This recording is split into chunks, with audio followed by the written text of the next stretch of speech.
Thank you so much. Mike, how are we doing with the live streaming? Just started. It's going better now, but I was just having troubles. All right, do you want us to pause for a minute while you do something with it? Yep. Okay. All right, we're gonna take a slight pause, everyone. I do appreciate everyone wearing their masks appropriately while they're here, since we are still under those state guidelines. But here's a quick pause if you want to step out, have a beverage. No, I'm just kidding. Because we don't have a concession stand here. Happily give somebody my water.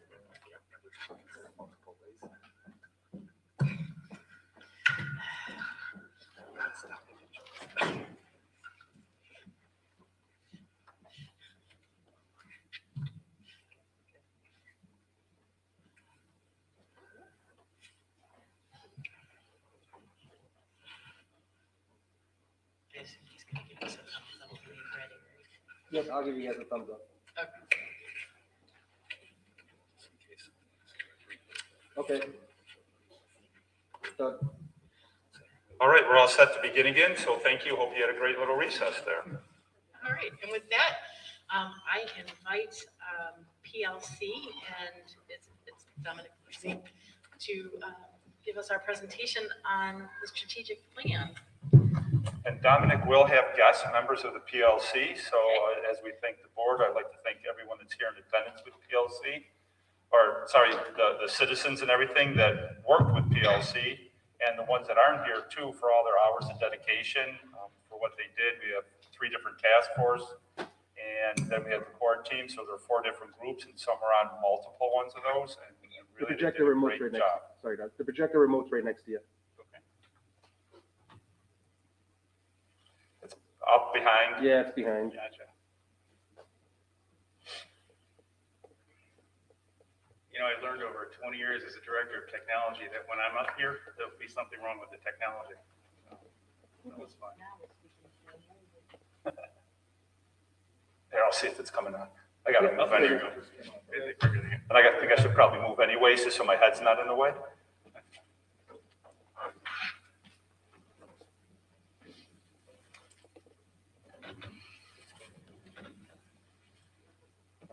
Fantastic. Well, good evening, everyone. First, let me start by thanking you for inviting me here this evening to speak with you. Before I begin, I'd like to recognize and thank everyone for putting your trust and faith in Mrs. Connors and myself and PLC Associates. It has been a pleasure to work with everyone, and we're both looking forward to seeing your plan through to fruition. So thanks again. And Betsy certainly sends her regrets. She truly wanted to be here with you this evening. So first, let me start by sharing with you. Get that to work. No? If you need me, I could go over. Oh, there we go. I think we're getting it. That was me. That was you? Yeah. All right, well, I'll give you a wink. Very good. We'll start with our mission. PLC's work is to build and develop a blueprint that will ultimately connect all the components in a comprehensive manner. You may have heard of Michael Fullen. Michael Fullen wrote essentially the book on coherence in educational reform. And I want to share a quote with you because it seems appropriate considering all the work that you've done. And your strategic plan is really built on this concept of coherence. Coherence consists of the shared depth of understanding about the purpose and nature of the work. It's what is in the minds and actions of people individually and especially collectively.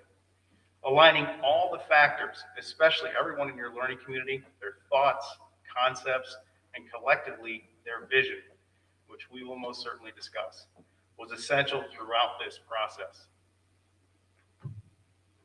First, let's talk about the building blocks of the strategic planning itself. This represents all that embodies the plan, its process, its components. And again, you may have heard of Simon Sinek. You start with the why. I'm sure all we're very familiar with that concept. The answer to that question in this process is usually derived from a combination of essential elements: your vision, mission, shared values, and beliefs. These elements represent your community, its voice, its culture, and its aspirations. In addition to those foundational principles, the plan consists of strategic intents or measurable goals. Those goals are then to be accomplished and are met through district-based strategies and action steps. And these strategies and action steps are then implemented by your learning community and your stakeholders. All of the plan was derived and completed by the hard work of the core team and its task forces. So first, the work that was completed in developing the vision. Is Jim with us here this evening? Jim's right there. Jim, maybe perhaps you could talk about our vision. Sure. Great.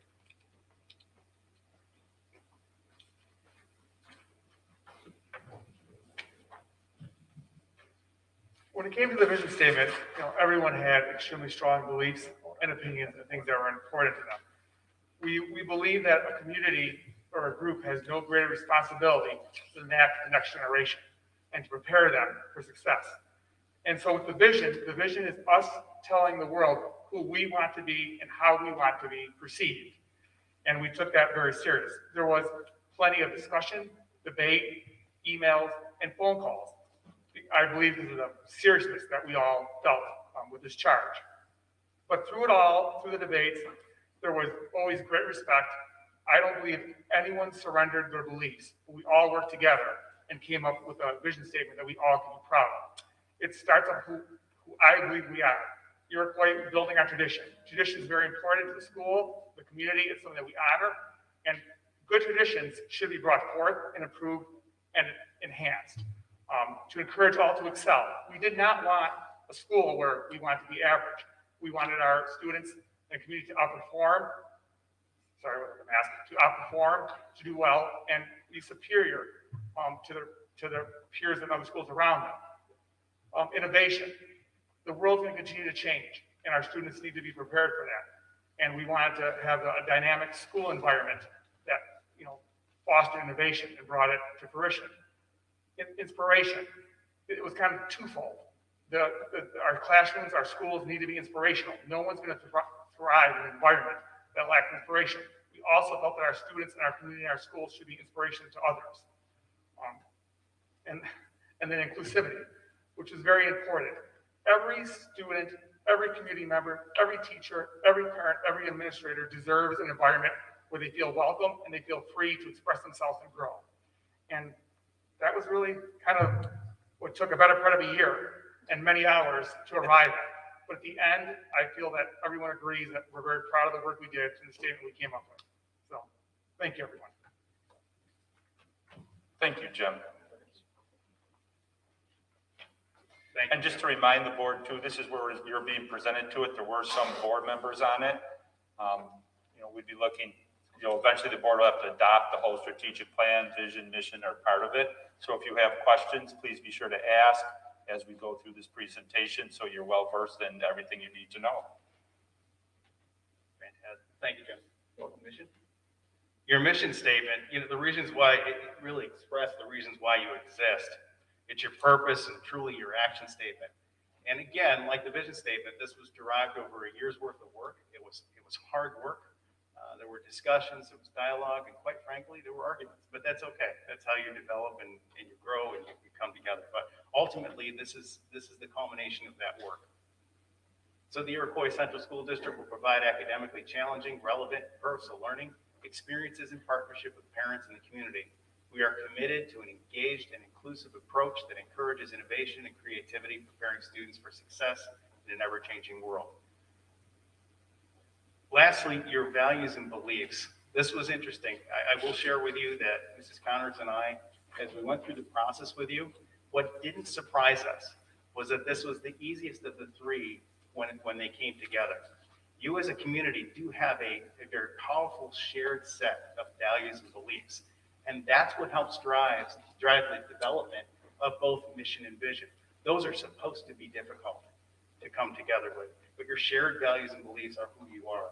And that was powerful for us to be part of. So we thank you for sharing that. So I believe, Rachel?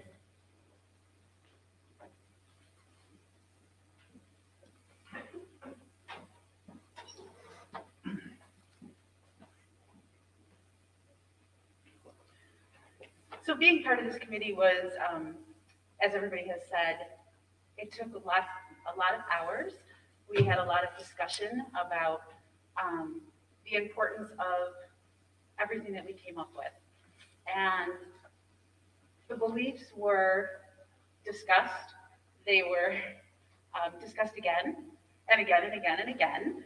And we finally came up with what we felt were, as a committee, that included parents, it included teachers, it included administration, students, and we kind of brought all of those viewpoints together to come up with these beliefs. So we thought that the very first belief, providing a safe, positive, and inviting learning environment where students come first. And that was very evident that we needed to say students came first. We wanted to make sure that that was our very first belief statement. The second one was we believe in a community of collaboration. And again, having all the different viewpoints of the people that communicated in this committee was a perfect example of that. We believe in preparing students to become responsible, contributing members of a diverse global society. We believe in developing, teaching, sharing, and facilitating core values. We believe in a commitment to foster diversity, equity, and inclusion with compassion and empathy. And again, these were really discussed. The wording was really important, how we presented each one of these. We believe in providing immersive and engaging learning opportunities, creating a space where all learners can achieve. We believe in developing critical thinkers who are college, career, and leadership ready. We believe in high expectations and accountability at all levels. We believe in a culture of continuous learning in our schools and community. And we believe in developing the social and emotional learning of all of our students to promote healthy relationships and personal responsibility.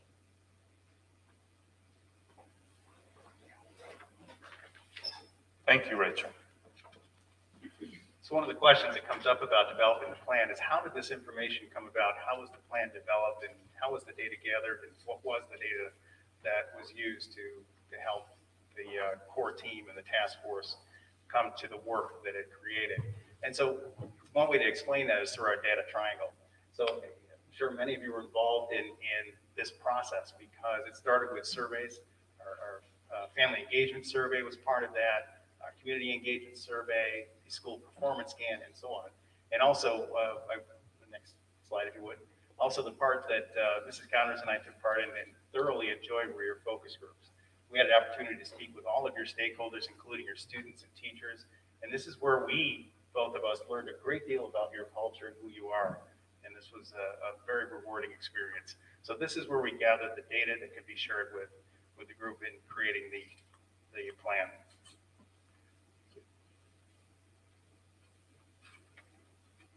The work that ultimately culminated from the data and the conversations and dialogue amongst the core team itself was the three focus areas.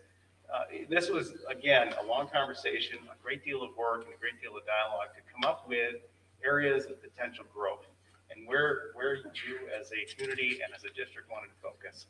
And so really 5 concepts came up initially, but the 3 areas of exploration where the plan focuses on were buildings and grounds, communication, and student experience. But with those, 2 elements were interwoven throughout the process: community partnerships and innovation, because everyone felt that that was important and larger, so much so that they should be part of everything else.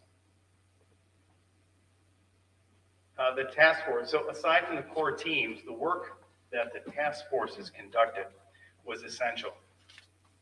So the 3 task force areas that were identified, and I just explained there, were created, which included a representation. I'm sorry, the task forces were included, but were representative of your learning community and your community at large, and as well as experts from your community in each of those areas. The task force assigned to each area of exploration were given the charge of identifying the strengths and areas where there may be opportunities for improvement. The culmination of their work was a series of 2 to 3 strategic intents or measurable goals.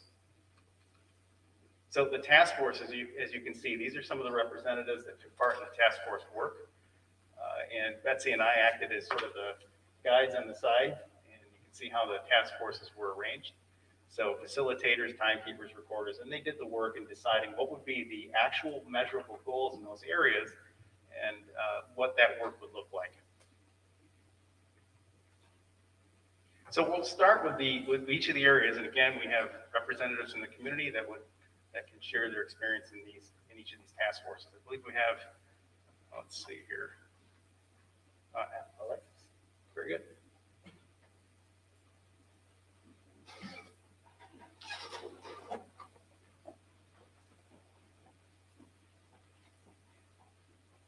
Good evening, everyone. It was an absolute privilege to be able to work with the Student Experience Task Force and the entire core team as we worked through this process.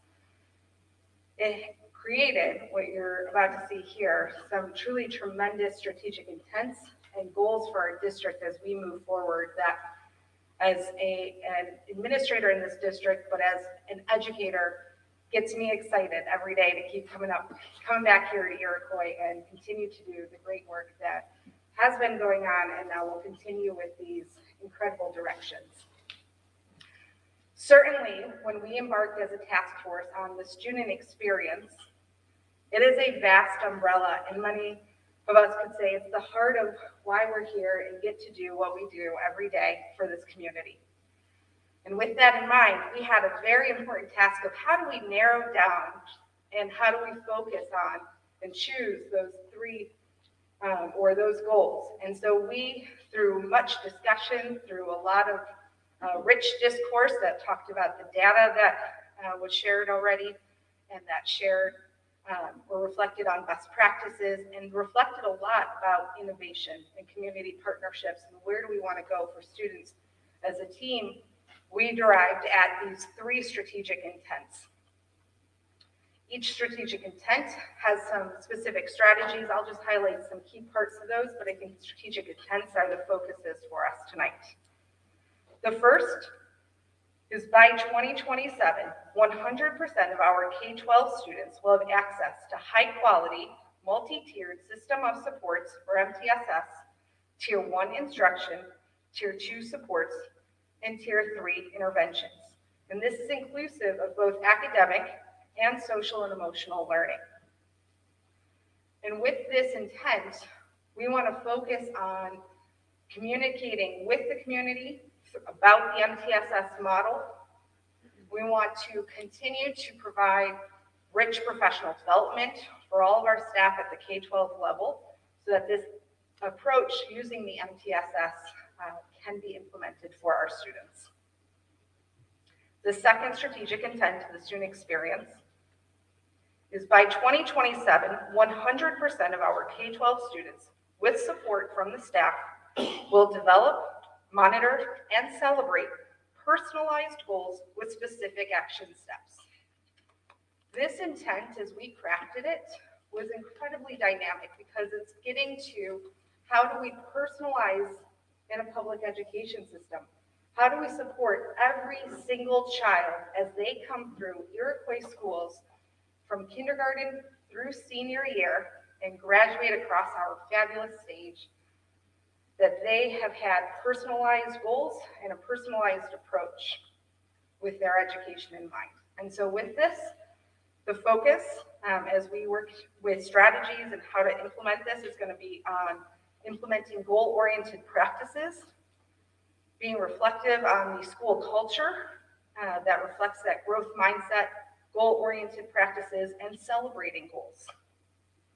Celebrating is such a key part of setting goals, and that's going to be such a wonderful component of helping to foster in our students the celebration of each of their individual stripes, whatever they might be, academic, social, emotional, all of them. And then certainly continuing to provide professional development so all staff are able to continue on this path with us and monitor and be able to help our students with that with using the SMART goal model. Our third strategic intent for student experience is that by May 2027, Iroquois Central School District will offer diverse opportunities for K-12 students that foster student leadership, voice, and community to cultivate student skills to meet future goals. This will be evidenced by 85% student and parent satisfaction on an annual survey conducted by the district. And with this, our strategies or focus are going to be on creating systems for annually evaluating the existing clubs and the activities, what they exist for, how they are being used to serve that goal and to serve our students and their future goals.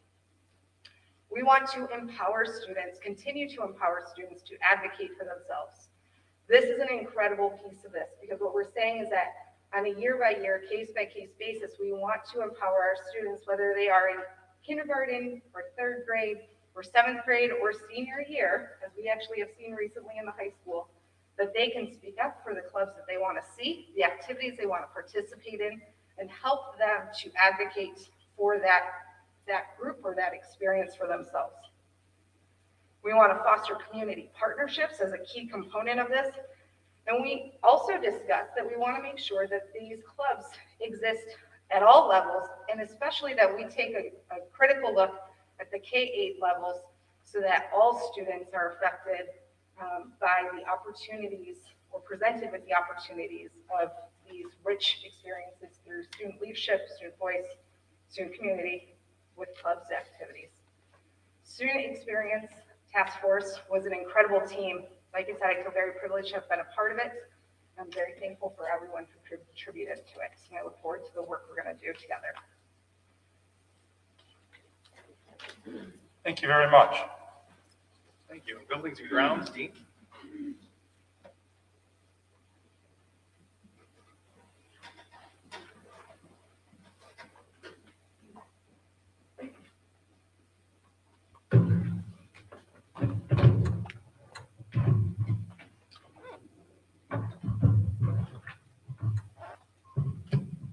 These stands don't really work for me too well.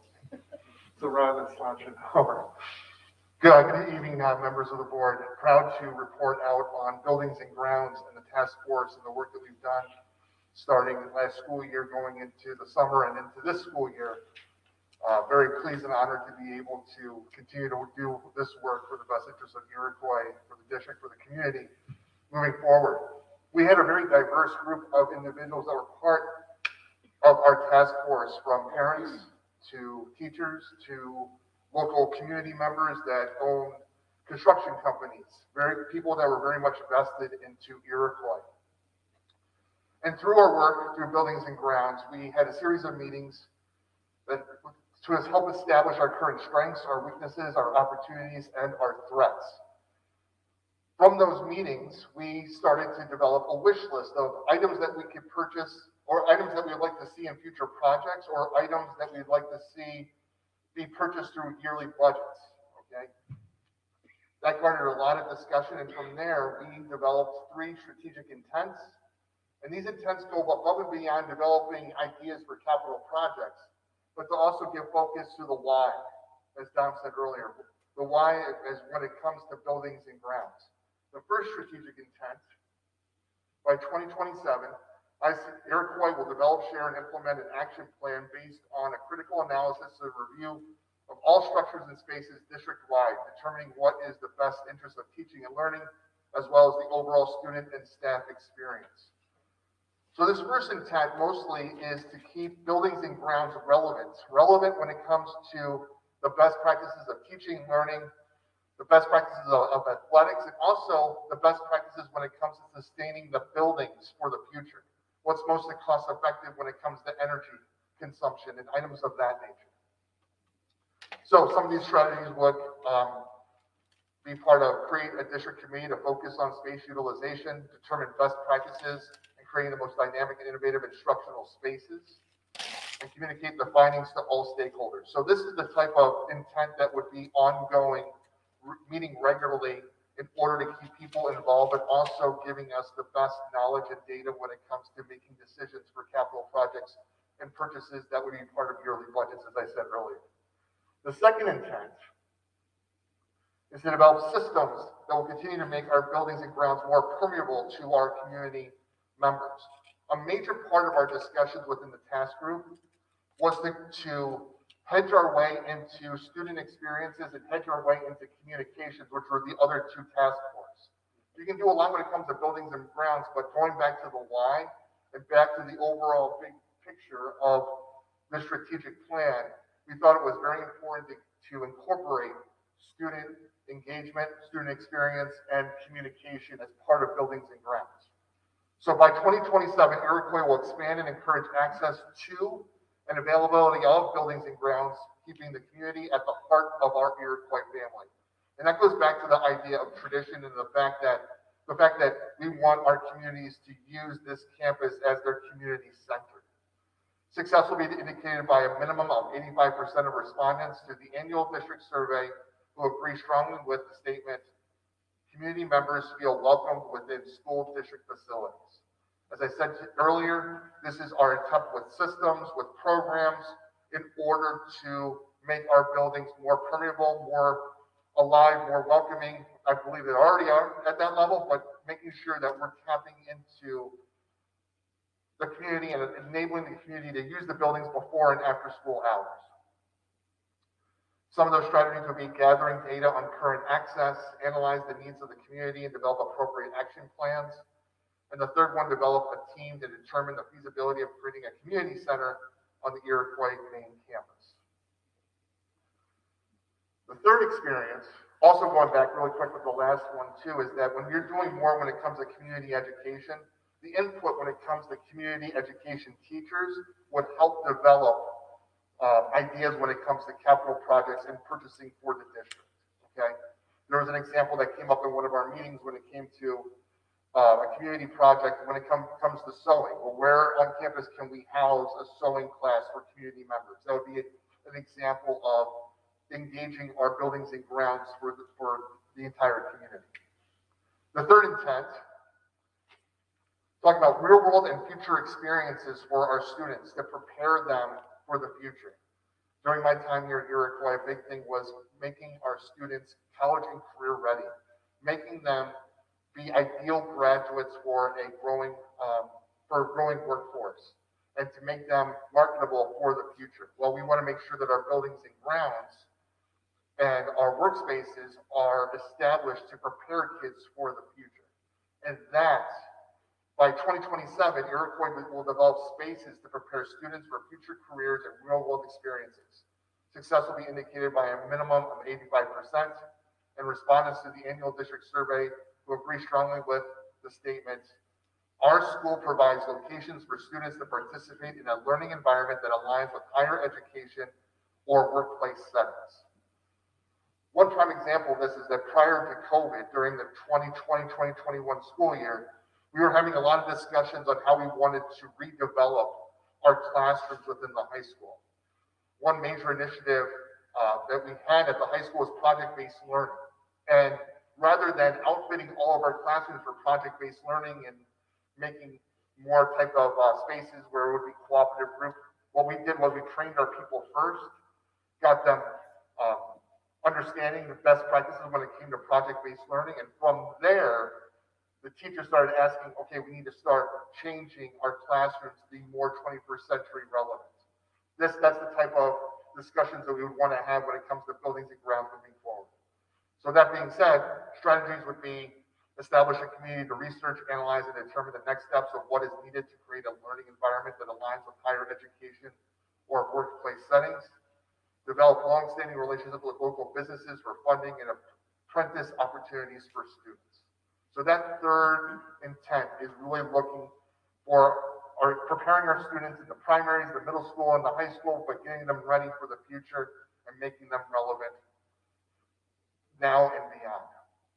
It was really exciting work to be a part of this and to lead these discussions. It transformed into something that I thought was really cool because it went above and beyond just talking about brick and mortar and really talking about why we're here, which is student learning. So with that, thank you very much for your time when it comes to buildings and grounds. And moving on to communications. Thank you, Dean. You're welcome. Thank you. Thank you, Dean. Actually, I'll take this. So when first of all, I was very privileged to co-facilitate the communications task force. And when I first started this project with ICSD, I was informed and challenged that the district is a high-performing school district. And that's challenging for a consultant, I will tell you that. And let me tell you that the work that the task force did in communications was high-performing. And it was hard work, and it was challenging. And the work that culminated from that, it's understandable because communication is part and parcel and so important to what happens within an organization. Your communication needs to be relevant, effective, and it needs to just be simply good. And so the task force understood the work that they undertook. So let me share with you the strategic intents that were derived from their work. First of all, by 2025, a minimum of 85% of respondents to district surveys will strongly agree with the statement, the Iroquois School District provides accurate, timely, and meaningful communication. And the strategies that evolved from that were to develop a strategic communications plan that involves all stakeholders of the community by the end of the 2021-22 school year. So the task force decided that work was so important that had to happen quickly. And we'll talk a little bit more about that when we talk about recommendations. 7.2, develop and design or identify a system that leads and facilitates timely and accurate information to all district stakeholders. Strategic intent, number 8, by 2027, a minimum of 85% of respondents to the annual district survey will strongly agree with the statements, teachers contact me, parent, guardian, not just in times of concern. The district provides timely communication that is relevant and informative. And the strategies associated with that intent, develop a strategic communications plan that involves all stakeholders of the community, seek input from stakeholders regarding most effective communication among various groups, students, parents, guardians, faculty, staff, administration, community members, and partners. And 8.3 provides staff professional development that emphasizes the value of and methods for communicating with stakeholders. So next steps in the plan, in the strategic plan process. First, I want to talk a little bit about the recommendations. Communications is so critical. And so it's a bit of a cart and horse issue with communications in the plan itself, because the plan has to be communicated effectively. So we wanted to start the work with our recommendations with how is that done. So we thought that perhaps one of the recommendations might be to continue the work of the communications task force and perhaps bring in more experts that might help with that process. Some of the other areas that we talked about in terms of communications were to maximize your current systems. You have systems in place that might be helpful to centralize and standardize communications. Just as an example, your website. That's something where you could maximize the services provided within the website itself. We talked about examples of that might be adding a district-wide app. So, and there are other options that we could discuss as well. Also, creating a promotional video. I've been on almost every side of this process. I've been a district administrator has gone through this, the strategic planning process. I've been a parent, and I've also obviously facilitated the process. And one of the issues that becomes very essential is the communicating of the process and the plan so that everyone's aware of what the goals are. And to characterize this a little bit further for you, the plan, when it comes to fruition, becomes inculcated in everything you do, particularly in your decision-making, your budget process, all of that work. So done correctly, the plan is very, very important. The next thing would be, beginning in December, the administrative team with support of PLC Associates develops action steps. How do you accomplish all of these goals that you've set for yourself? And so the date and the roles and the responsibilities will become the next piece in this work. Your action steps are shared with core team and the Board of Education so that everyone is on the same page and there's a system of accountability in place. Establish a schedule to monitor progress with core team members, and also, and lastly, report progress to the Board of Education and community. And with that, I would like to thank you for the opportunity to work with you. We're looking forward to continuing the process, and we're excited to see where this plan will go with Iroquois. So again, I want to thank you for your time. Thank you, Dominic. Does the board have any questions, or we have members from all the committees here for little clarifications? I'm going to sneak by you.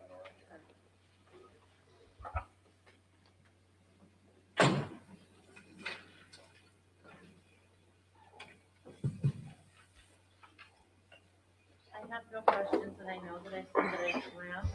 I don't think Oh, you're on you're right on. now. You turned off my microphone. There you go. Okay. So I went to Street Watch. I think it was really, Michelle Hovey, Chuck Speck, and I were all board representatives on the strategic planning committee, bringing things to the board for input at certain times throughout the process.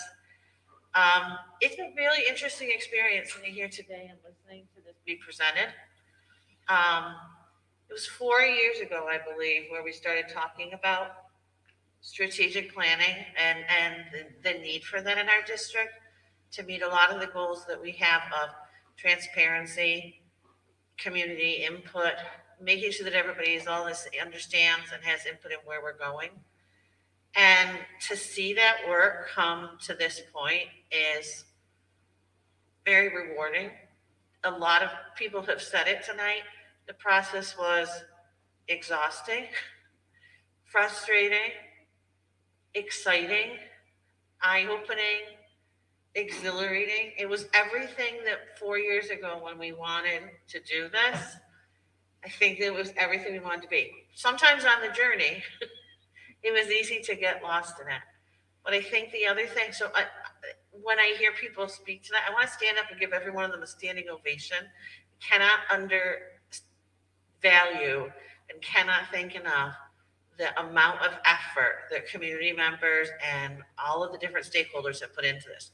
Administrators, teachers, community members, parents. I know I forgot somebody, but it is incredible. Bi-weekly meetings throughout a beautiful summer is a lot to ask, and people showed up and did the work. I think it was a role model process in a lot of ways. When we right now in our country, in our state, in our towns, we have disagreements over issues.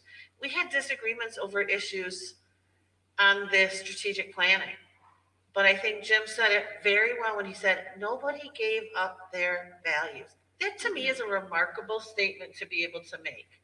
That shows the effort, the listening, the problem solving, and the depth of those beliefs, but to be able to come to a place where we're proud of the document that we're putting out here to our community, I think is a role model for the kids in our school district, is a role model for our community. I think it's something to definitely be incredibly proud of the process that we got to. The other thing is that a lot of times I've seen strategic plans and I look at the goals and say, well, those seem like good school goals. To me, these are visionary goals. These are goals you don't hear of all the time. To talk about personalized goals for our students in a public school setting is truly remarkable. And it shows what I think has always been the goal of the district, but to commit that to a strategic intent, I think is fantastic. I think about the buildings and grounds and the usefulness of the information and the work that there'll be for every level, for administration, for boards during budget time. I think it's just fantastic. And communication is something that, to be fair, before PLC survey, we've talked about the fact that how can we get communication? How can we communicate better? It's a challenge for all school districts, and communication is constantly changing. And so to be able to have that committee be committed, they're already planned their next meeting, if I'm not correct, right? We have that meeting, and they want to keep working.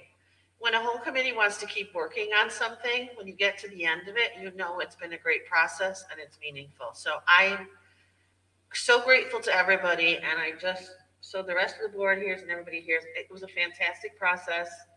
I learned a lot, and I am really proud of what we put forward to the board.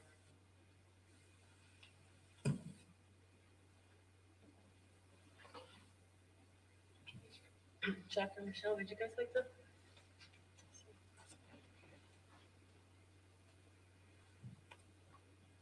Sure. I would just like to echo Sharon's statements that it truly was a testament to our community, the amount of time and effort and dedication that everyone's shown that participated in the task forces, the core team. It truly was a good experience, I think, for everyone. As it was said, we did have disagreements. We discussed them. But again, as Sharon stated, and Jim pointed out, that no one sacrificed any values. I think most of the people that were participating in the task force and the core team were very outspoken. We discussed things. We parsed words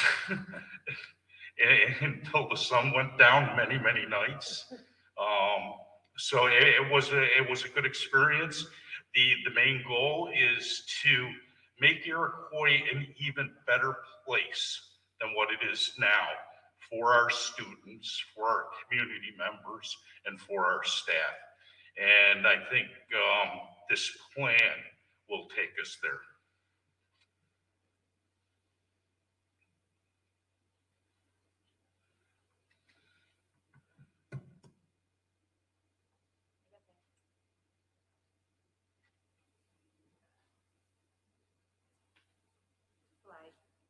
Oh my God. Oh, thank God it's on.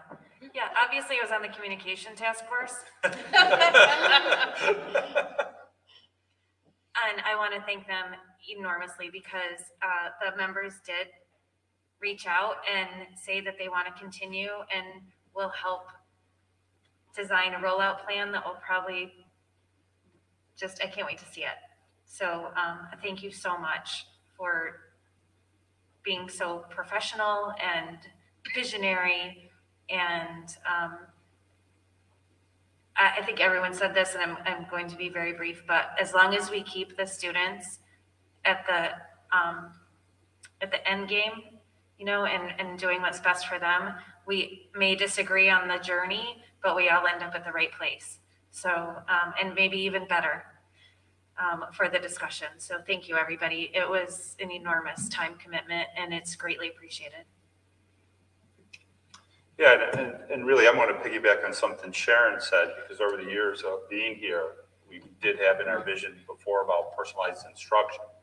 And to see that evolve into personalized goals, just taking that one piece, really shows how Iroquois is continually moving forward. And we could have stayed where we were with personalized instruction, but we're taking the next step. And you look at the facilities being forward thinking in that of how it's going to be better in tying building to instruction. That's another huge forward thinking piece. And with communication, not just saying, well, this is how we've done it and you have to find it, but what can we do to improve it and keep working on it? And because it's always going to be a struggle as things evolve. And that's another great piece that we're looking to improve on and keep moving forward. So I got admit, I was a little tired at the end of it after Monday night from our last meeting, but in just sitting back and listening to people present, it's really exciting tonight. It really reinvigorated me. So I was really glad I had the opportunity to pull back and see that. Because let's have a meeting tonight on it. No, I'm just teasing. But really, it is exciting. Thank you to everyone. I know different people here in the audience, some that didn't speak. Thank you for people presenting tonight. And thank you for the ones that were on committees that are helping and looking to help in the future. So that's great. Where we're looking to for the next time, Jane, is that the board now has a month to look through it, read it, ask questions. And my plan is to, when we have our pre-board meeting, is to find a person on there to recommend the approval of it to the board. And so I'm looking forward to any feedback anyone might have between now and then. But I think it's a really solid, strong foundation for what to grow from. Okay. Well, on behalf of the Board of Education, to every person who is involved in any part, piece, or moment of creating this plan, we thank you from the bottom of our hearts. It is through collaboration with our district stakeholders that something like this can happen. And this is, I think, a testimony to the commitment that our community has to our students. With that, we move to our board discussion, and the first thing I think we should probably discuss is,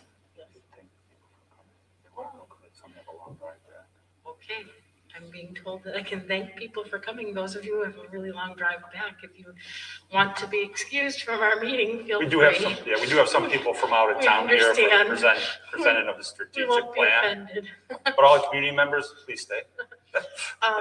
So I think it's appropriate for us to discuss the idea of, moving forward with this, we would need to roll out. And I don't think that we want to wait until our next meeting to figure out what that rollout would look like. I've had a couple people from the community who were involved in the communications task force reach out to me and ask me if there was something that the board could do between now and the next meeting to allow them to speak with us and share their ideas about how they see the rollout happening, which I think would be really appropriate. But that would require the board to agree to have a work session. And that would have to happen before our next meeting. Is everybody agreeable to that? And we would need to kind of take a look. Yes. Yes. Yes. Yes.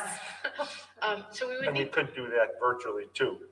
Do the okay. number of people, that work session could definitely be virtual, like we've been having the other meetings with communication. that would be fine. Yeah, is everybody agreeable to it? Okay, do we want to come up with a date immediately tonight, or do we want to put out a survey kind of thing of all the people that are involved and we'll come up with the date that way? Is that agreeable? Okay, good. And I'm assuming PLC would be invited to that too, Of course, I think they would. since he was a facilitator. And maybe Betsy could come too. Dominic, you gotta be there. Sorry. You're not done yet. Okay, and I hope that those who reached out to me are excited to work with the board and share your ideas still, because I know you've been putting a lot of time into this already. The next thing, I just want to throw this out there. So as board president, I received an email from Erie County Association of School Boards regarding creating legislative priorities, and they are requesting that each board in the consortium discuss and rank the identified priorities that they have. I am not comfortable just saying this is what our board thinks. I would like to have input from you. So would you guys be willing to extend our work session to also start discussions on those priorities and ranking them so that we can be a part of that conversation? Okay, so we'll include that in that work session as well. Does the entire board have a list of what the questions are at this point? No, but I'm more than happy to share them with All right. everyone. I will forward that email to everyone. And if I believe Michelle has it and Louise has it because they are our legislative representatives at ECSB. It was sent to all the legislative reps, the alternates, myself, and district clerk. So actually, Nora, if you wouldn't mind. I'm sending it right now. There we go. Okay. All So you'll right, all have it. getting it all right now. And there's a scale of 1 to 5, so even before you come, you can kind of think what numbers you're at. We might have to go through it. If we all come in with a 5, we'll say, that pretty much, we don't have to discuss it. But if someone's a 1 and someone's a 5, that might serve as a discussion point. Okay, sounds good. Next thing, roundtables. So normally we have roundtables, but because of COVID, those were suspended. I just wanted to get a pulse from everyone to see that you're in agreement that we suspend them again this year. I feel like the community one has really kind of been satisfied through our strategic plan and will continue to do so this year. And I'm not suggesting that we get rid of our roundtables completely, but I do think that for another year, suspending them is not necessarily a bad thing. Does everybody agree with me? So being a brand new board member, could you just explain what a roundtable is? Sure, yeah. So at different points in the year, and usually the first one starts in November, which is why I'm thinking about it, bringing it up now. We have, what is it, about an hour and a half? Hour and a half, yep. Time frame that rather than having a board meeting, we sit in a round table kind of configuration, and we listen to, first we have one with the community, we have one with students, and we have one with staff, faculty. And sometimes they're well attended, sometimes people don't have anything they want to talk about, and so we sit there and look at each other for a half hour, and then we go home. And it's So a different- it's a different venue, it's a different forum for people to be able to come in and talk with the board. And the big difference is here, when you recognize guests, we listen to them and don't respond. There's more interaction between the groups at that time. Yeah, it's pretty much an informal discussion where the attendees at the particular roundtable are free to bring up, anything that they'd like. But again, we don't talk about personnel issues, et cetera, same protocol that we use here, but it's just a much more relaxed setting. It's very informal, and we can have discussions back and forth with the public, and students and faculty and staff. I personally would be a bit concerned with postponing it for a second year. Last year, when we think back to where we were last year, I think we were in a very different place. I think of, in my 8 years on the board, a lot of important things have come out of those roundtables, including the field that's going in across the street. I think it's a place where people, a different setting for people. We did one thing that we could, two thoughts pop into my mind. If we decide we're not going to, that's okay. I'm not going to fight. But in the spring, possibly we could do them when things may be in a different place. Or we were able to have roundtables with our teachers virtually, which I actually think went really well. If we set the groundwork and introduced the idea of the roundtable, and people just popped onto their microphones and said what they wanted to say. Some people put it in the chat, and we listened, and I thought that was very productive. We might get better attendance. So it's something I've always found very valuable, so I'd rather see us continue it in some format. Okay, just my thought. I agree with you, Sharon, and probably spring and into the new year probably makes more sense than now. Okay. But if it's another forum for interaction with the board, I think it should probably continue. Okay. Michelle agrees? Okay, so that sounds like we're looking for, rather than doing roundtables in the fall, we look to do them in the spring, but still continue to practice. So can we? Yeah, we can get some dates going, and then we can discuss, I would say we discuss again whether they're virtual or in person, depending on where we are at that time with everything. Yeah, I know Jane said they usually start in November, but usually they're like spread out. So we did one every 2 months. So it wasn't like all at once. We did 3 roundtables. So that's just something to consider if we want to. Yeah, we could group them tighter. Sorry? You said we could group them tighter is what you mean? Or we would start earlier? It doesn't matter to me, really. I just was saying that we did it in November because then we did one in November, one in January, and one in March. Yeah. To get it in before, I think partly because of the budget vote. Yeah, to exactly. get That's why we feedback. started with community because of, So if we we wanted had to. so many opportunities, but we could tie it in with a budget presentation too, a roundtable before, I don't know. No? Okay, bad idea. We'll come up with No, we another can't one. do that. I kind of like to keep the budget conversation with the budget conversation. That's Okay. just my opinion. Not a problem. Yeah, it's a different conversation. Okay. I just feel like this time it probably will be different because you're right. We now will have, pending approval, the strategic plan, which I see as our guide for budgeting. Yeah. A big Yes. part of our budget. Oh, yeah. Which came from the community. To me, this year, it might be coming back from, the years we've had with COVID. Last year we didn't, or another idea I have, it might be not all budget related. It just might be that feedback and not tied to it. So it's okay to be later in the year. So. Okay. All right. Well, I'm glad we talked about that then. Okay. The next thing that we have on the agenda to talk about is is a resolution for the board to entertain. You did receive a copy of it in your packet. Should I read it? Yeah, I think it would probably be good. That way the community would know what's in it. Okay.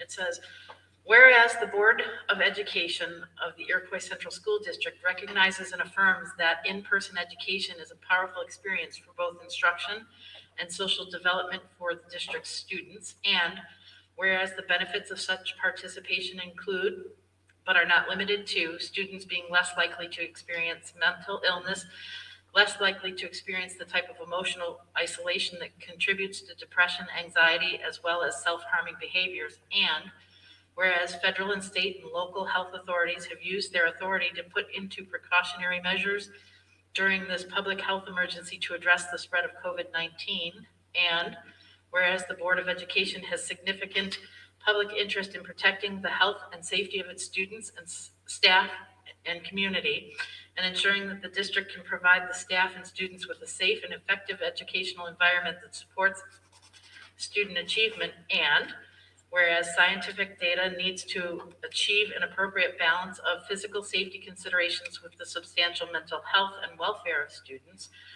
now therefore be it resolved that the Board of Education of Iroquois Central School District hereby requests that the state of New York, the New York State Department of Health and New York State Governor to create and disseminate the requirements and timeline for removing the masking requirement for use within public schools, and implement clear test and stay in school guidance for individuals that are currently required to quarantine for close contact.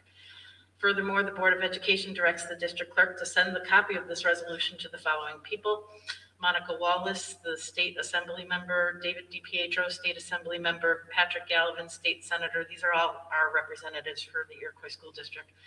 Kathy Hochul, the Governor of the State of New York; Carl Hasty, the Speaker of the New York State Senate Assembly; Andrea Stewart Cousins, the Majority Leader of the New York State Senate; Michael Benedito, State Assembly Chair, Committee on Education; Shelley Mayer, the State Senator, Chair, Committee on Education; Dr. Howard Zucker, outgoing Commissioner of Health; Dr. Mary T. Bassett, incoming Commissioner of Health; Betty Rosa, the New York State Interim Commissioner of Education; Andrew Brown, Vice Chancellor of New York State Board of Regents; Francis Willis, the New York State Board of Regents; and David Lowry, Executive Director of the Erie County Association of School Boards.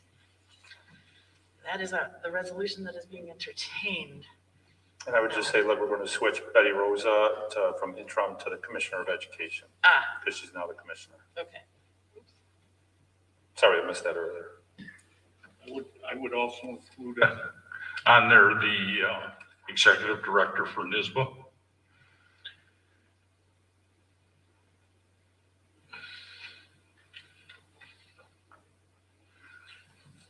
Okay.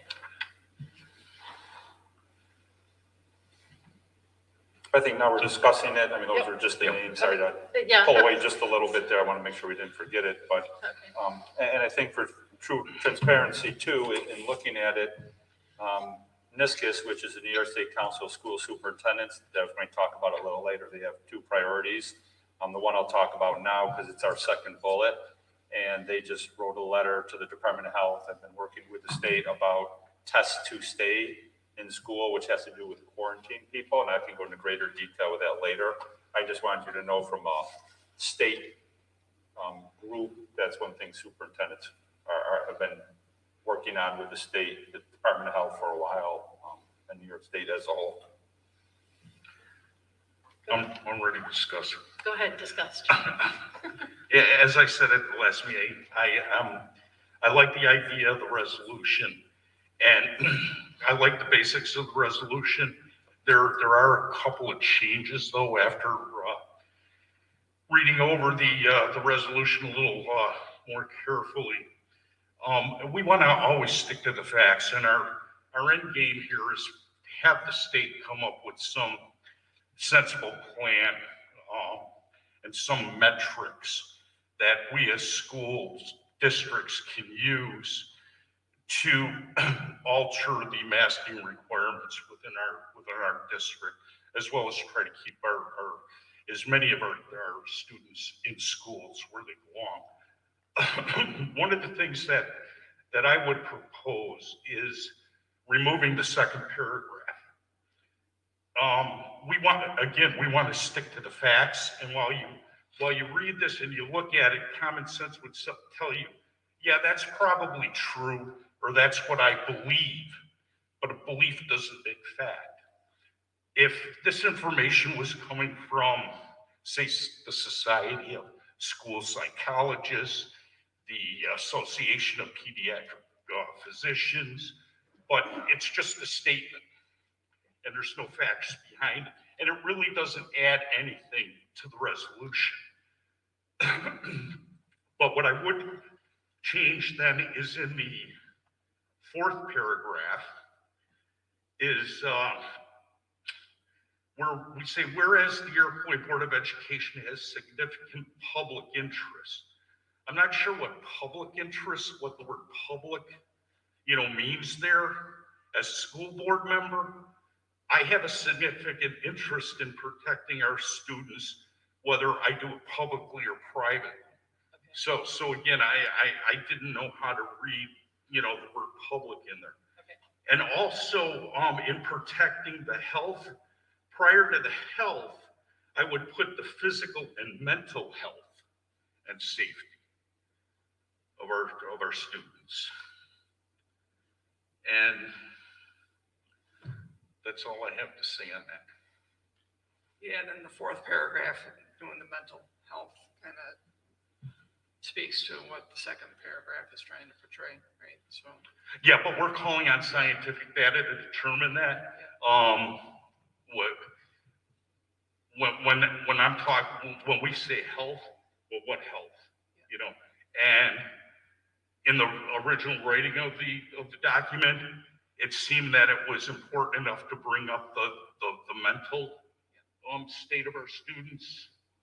So I would like to highlight that we're talking about both the physical and mental health of our students. Those are really good recommendations. Hey, Chuck, as far as you're talking about paragraph 2, aren't we as a school district, aren't we hiring counselors and psychiatrists? I mean, wouldn't that kind of be factual if we're talking about depression and anxiety? If we can put a note in there citing a reference that actually states that this is factual, the benefits are, I can believe that, as I said, all I want, Bob. No, I But my understand. belief doesn't make it fact. But aren't we as a school district, I mean, it's a question, aren't we hiring counselors and psychiatrists to help kids with mental issues and? We've been supporting our students that way for quite a few years, yes. I understand, but we're hiring more because of what COVID. I don't know that it's related to COVID. You? That was the intention of why we hired them, because of the expectation from what was put out there. And I don't have a reference to call my mind, but when you hear what the departments were coming back with the concerns of, and it was the concerns of the mental health of the students, that's why we did hire people, and they're meeting with them. And they do have an increased rate of anxiety that our counselors My are seeing. concern, Doug, is But- putting statements out But I don't there have a study that may or saying, may not be, factual. Yeah, and I understand. Like I said, common sense would lead you to believe that that is a factual statement, but without the data, As Iroquois goes, it's factual. pardon? As it serves for Iroquois, it's factual. So you just said. we're hiring- Well, that's what we're using the money for, whether we're seeing an increase in the need because of mask wearing or because of COVID remains to be seen. We've been adding support staff for our students for many years, way prior to COVID starting. Now, we do have additional funding because of COVID that we can utilize towards more supports for the students. But again, to me, it's a factual thing. If we're going to say so, if we're going to put a statement out in a resolution, we need to have the documentation and the data and the facts to back it up, not simply making a statement. We have too many people just making statements, But I don't think that's just a statement. Doug just said that we're hiring them because of isolation, depression, anxiety that they're all having due to COVID. Is it because of COVID? It doesn't say they're due to COVID. Yeah. It follows right after that we believe in-person education is powerful. And the benefits of such participation refers to in-person. So to me, when I read this, this says in-person education is better because it is less likely to experience this. And I don't believe that we have any data whatsoever to show that. I think Right. that will be years to come. And I believe there are a lot of people who would disagree. There are kids who thrived with remote instruction and kids who didn't. Right. There are kids who thrive with in-person and kids who didn't. And we're not the mental health professionals. And when I read it, I wrote down, this is an opinion, not research-based. So I agree with that. I have other things I'd like to bring up later, but I completely agree with that, John. Yeah, I think you summarized it well, because the second paragraph is referring back to the instruction, in-person instruction. It's not referring to impacts that COVID has had, which is where Chuck added it down in there. It shows, it puts the mental health then back towards the COVID. But you are right that we have hired counselors because we see a lot more anxiety and everything.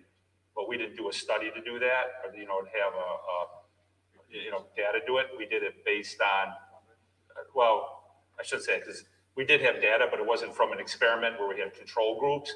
We saw an increase in anxiety, so we knew we needed mental health. We know it occurred at the same time COVID was occurring, so we're believing the two are tied together. But back to Chuck, there wasn't a study that was done to say that they match. It could be from. Right, you can't Yeah, correct. You can't tie them together because we haven't done a say study. that they're, Right, and that's Which my is point, anxiety, because we've been seeing increases.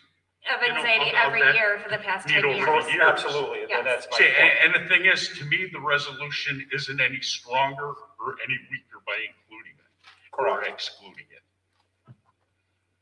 So, again, to me, that looks like a belief statement. We're making a statement, making it look like fact. We're saying the benefits are this, and this. Is that the case?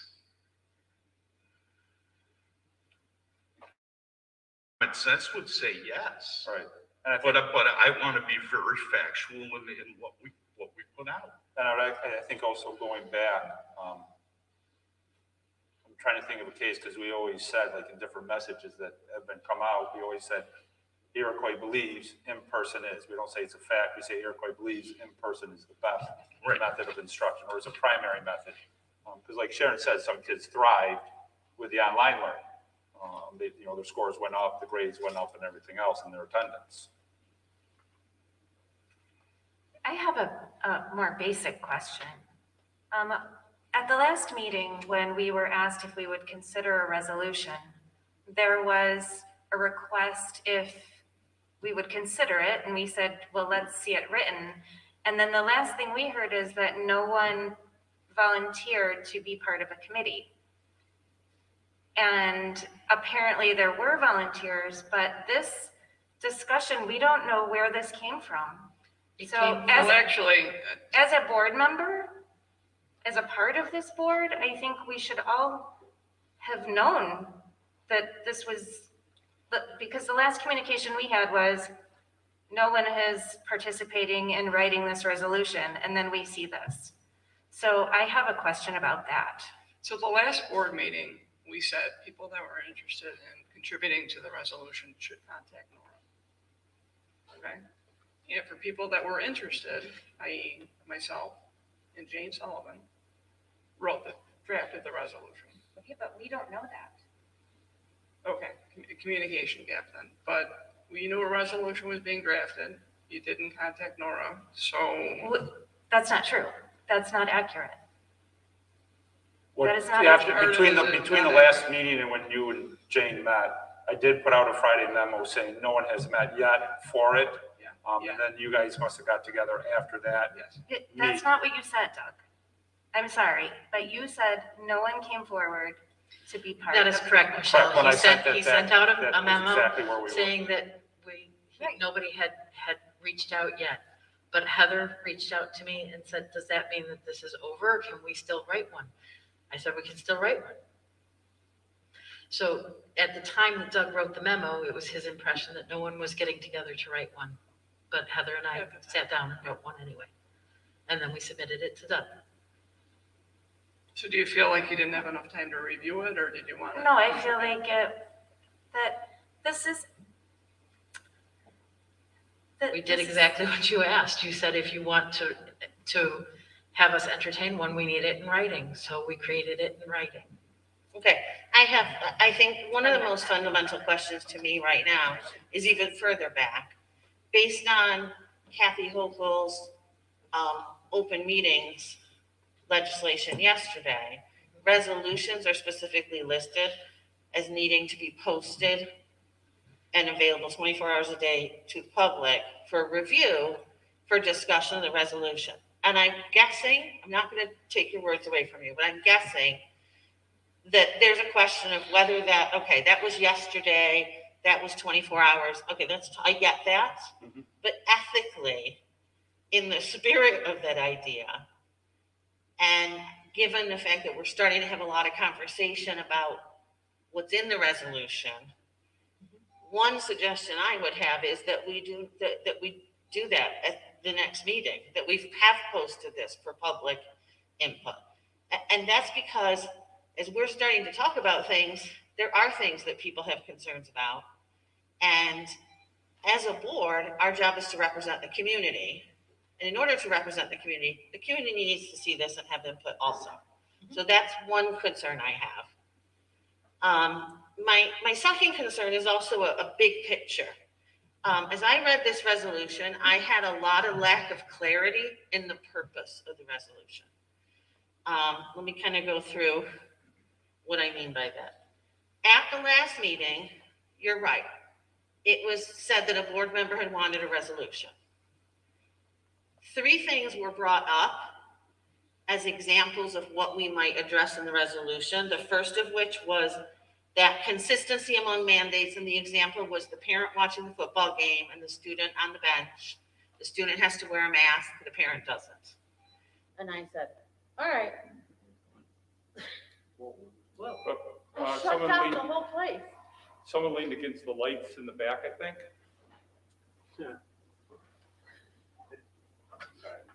I won't take it personally. Oh, maybe not, but the side lights went out too. Here we go. Different? No motion. Nothing's moving. And Mike, I think the lights went out. I'm getting a loner. Unfortunately, only Ken knows how to turn the lights back on.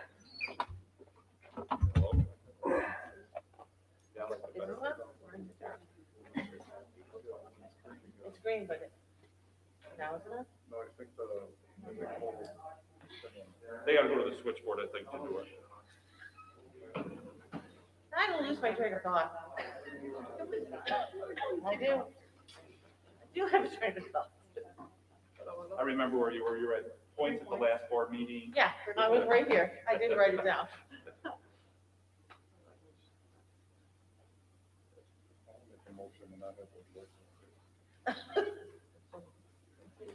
Second.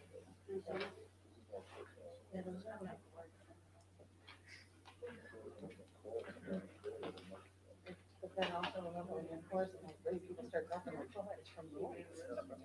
Oh, you did? Yeah. Yeah. I wonder if they're live streaming. Are we still live streaming?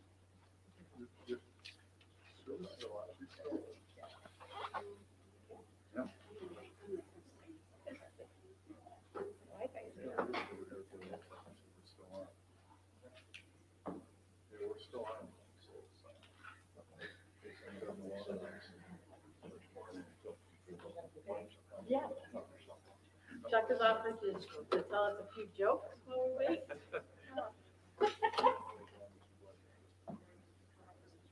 I don't think I'm the right audience for this joke.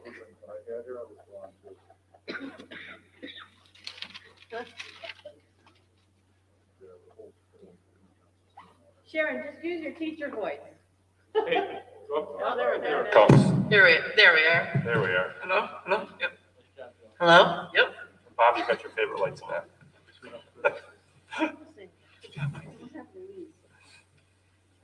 We've lost Louise. There she is. Okay. How can we lose Louise? She's just leaving. Okay. So at our last meeting, the 3 points were the football, this example of continuity of mandates.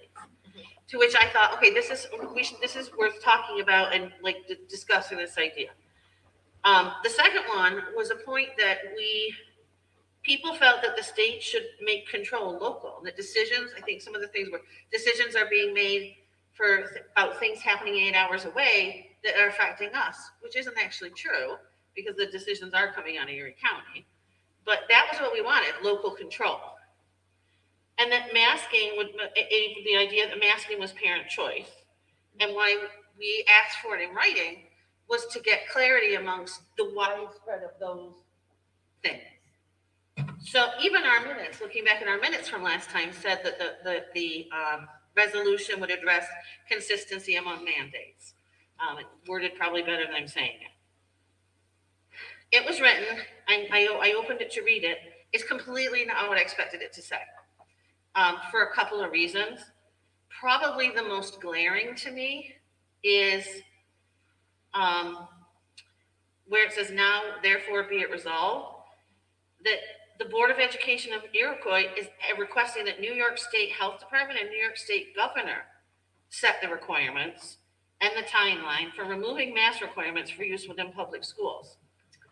Last time we discussed the need and the desire for it to be locally controlled, and now you're asking the state to take control of it again.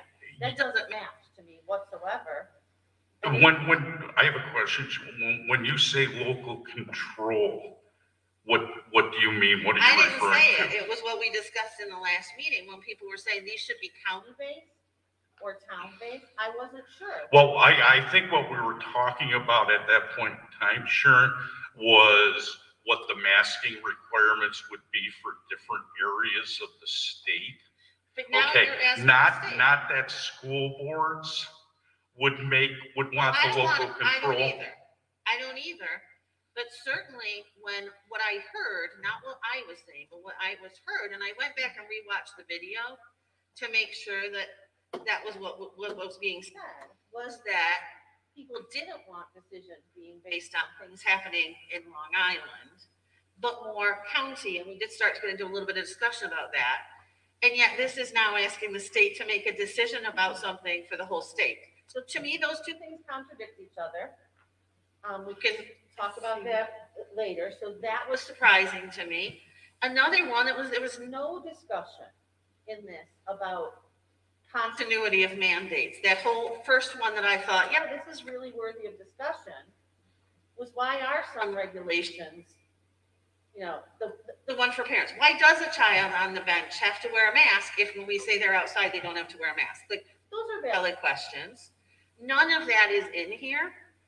I personally cannot, the first bullet is unclear to me.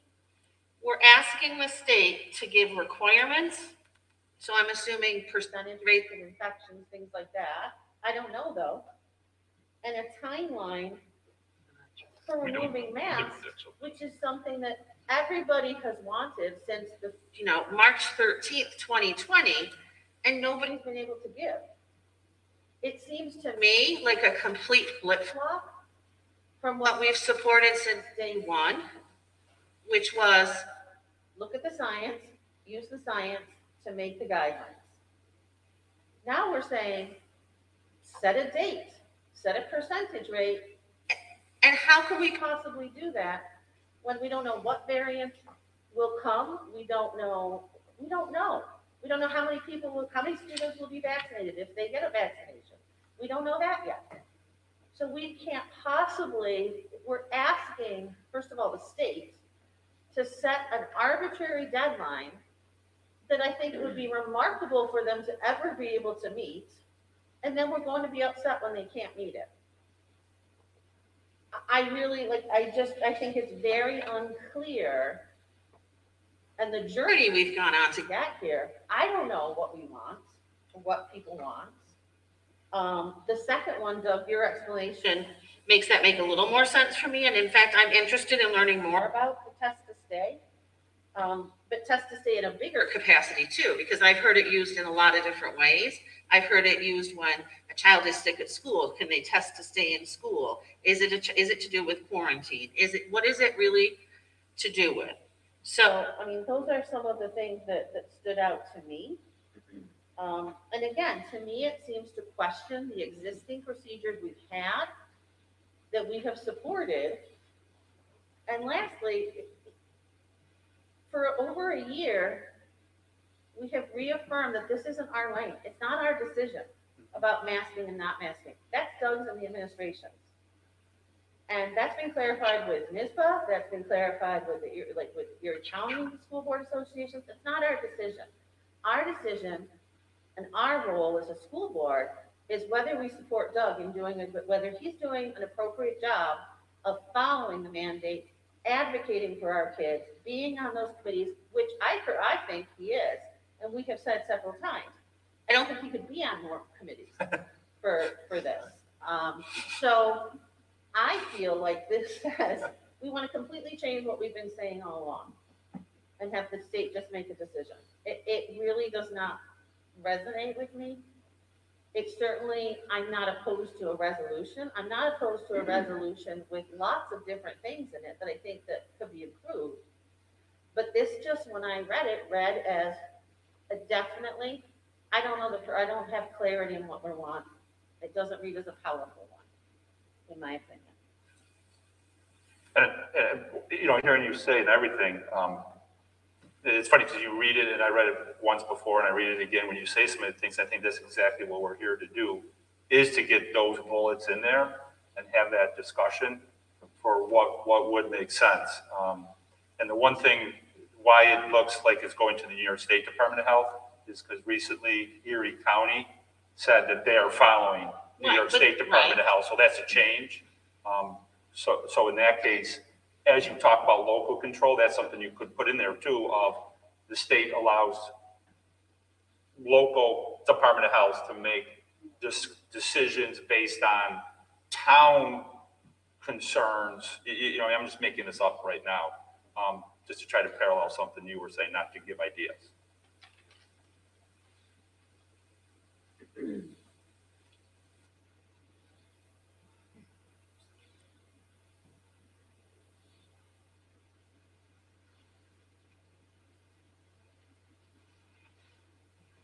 I do like the idea of putting the continuity in this because it is a mess.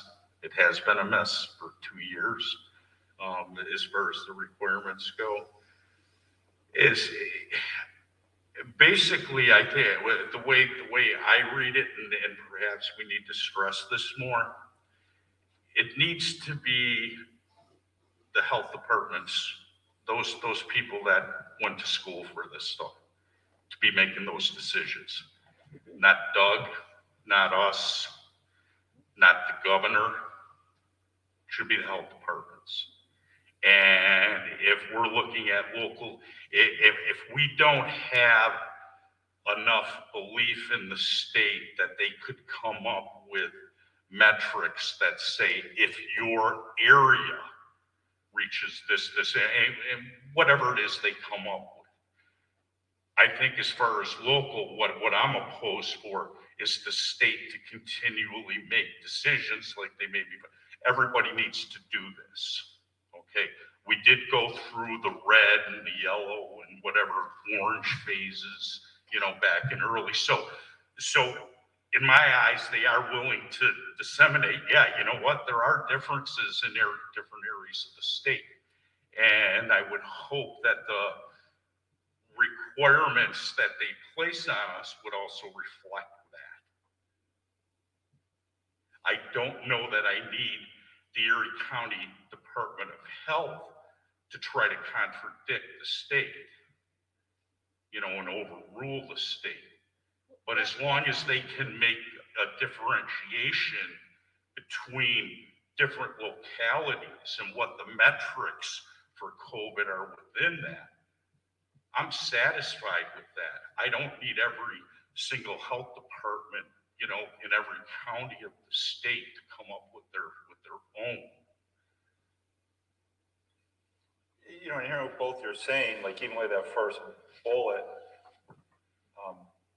you know, modifying it to something like identify scientific matrix that will be used in creating masking requirements for different localities. Can you I'm not give me, saying- like, what exactly do we mean by that, though? Like, what, if you, okay, so when you have a resolution, in my mind, you have an end goal of what you want to happen. When we wrote the one about unified sports, we wanted students that had aged out to be able to participate with their peers. When we wrote the one regarding music, we wanted music guidelines reviewed in a timely way, which had been done for athletics, but not for music. We had very specific things. Okay, not getting into percentages or whatever, what would we send this to somebody, to people, what do you want them to give us back? That's what I want to know. That's what I don't have understanding of. Well, the current guidelines don't say anything about ending masking ever. Right. And I think we're looking for, what does the state see as the matrix of what's required? What do you mean by the nature? Like, what, for example? Well, now you're I know, asking me to be, well, but that's what. now you're asking me to be a scientist and I'm not. Well, And you're no, asking me but- to be a health expert and I'm not. I'm asking the state to have those experts tell us when I can say to parents, this is what it's gonna look like when we can finally take masks off. So that's not how this reads then. We need to Okay. go back and we need to work on how it reads, because when I read it, it says New York State Education Department, tell us when, you know, what that is.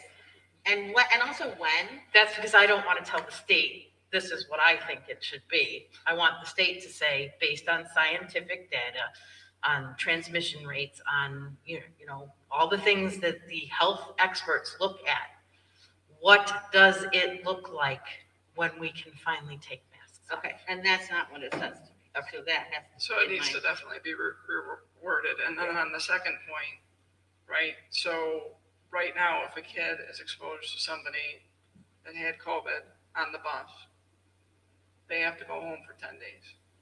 Even if they're asymptomatic, even if they have a negative PCR test, they Even if cannot they're- come back to school for 10 days.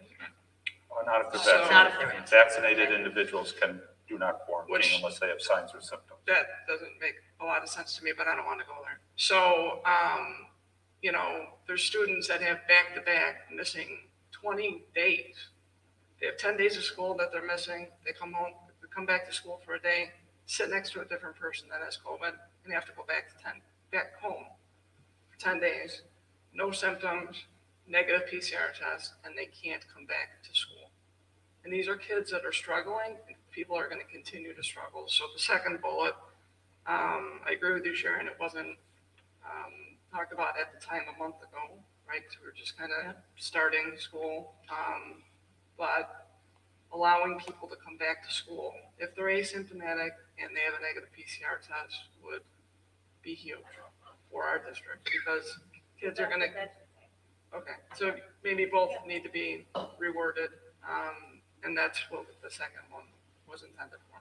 But again, in that case, in some ways, we're saying, we don't want to tell the state what to do because we're not doctors. But in this one, we're telling them what to do, but we're not doctors also. So we need to be careful how. They have the resources, and what we want to do is utilize those. those resources to give us some meaningful guidance. Yeah. This does not have to be divisive, is what I'm Right. is what I'm saying. But it read in a way that says, I want to know when we can take the masks off the kids, and I want to not have to quarantine. That's how it read, and I do not know if that was the intent. I'm having this conversation now and not hearing that at all. Okay. So clearly, I mean, I read it. We want other people to read it. They could read it the way I read it or the way that you meant it, and we want to make sure that we have clarity in our purpose, an agreement in our purpose, so that we can all stand behind it. And again, personally, I would like more community input in it, because we're not here as a board to just decide what 7 of us want. We're here to act in the best interest of our kids and our community. And I'm not sure that would be, well, what we're talking about now, I think a lot of people would get behind. Yeah, it'd be great to know. If we reach this percent, we don't think we need masks anymore. That would be great to know.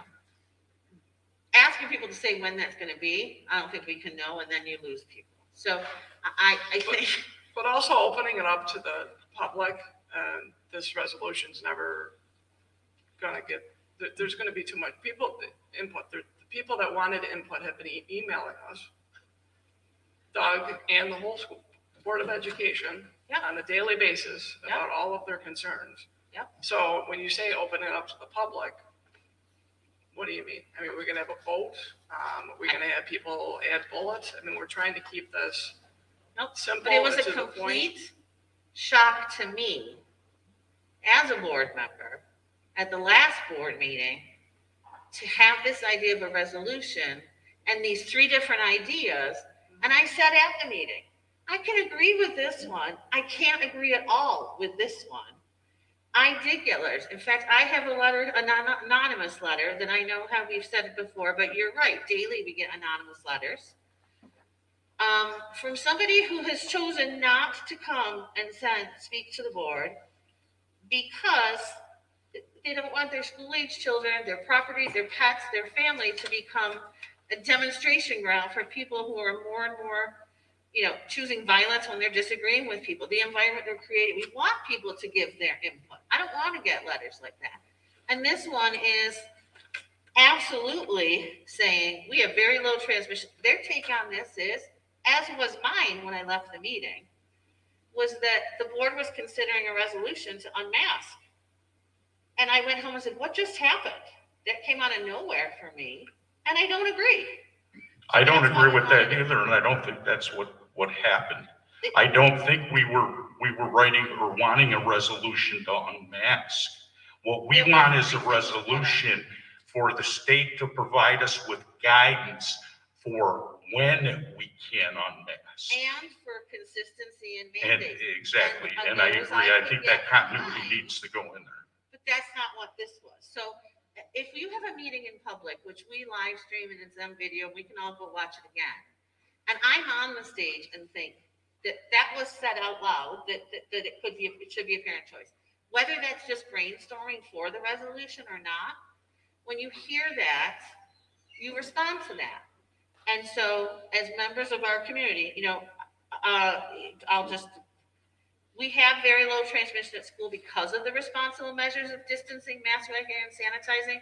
What we're doing is working. Why would we put our students, family, and community at risk of increased quarantines, illness, and serious illness and death?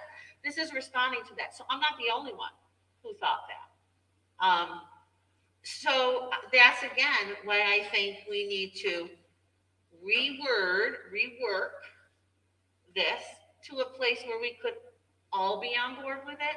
Because there's definitely a place that exists there. As we're having this conversation, I think that's clear. And then I do think we need to post this. And if people want to come and talk about it, that's their right. We have always encouraged people to do that. Before we have our next discussion about it, at which we can decide, yes, that says what we mean. Yes, we've heard from more people. I would never want to, I'm never full of public input. I'm not. I mean, that's what we're here for. So I guess. I think most people agree with you with that one too.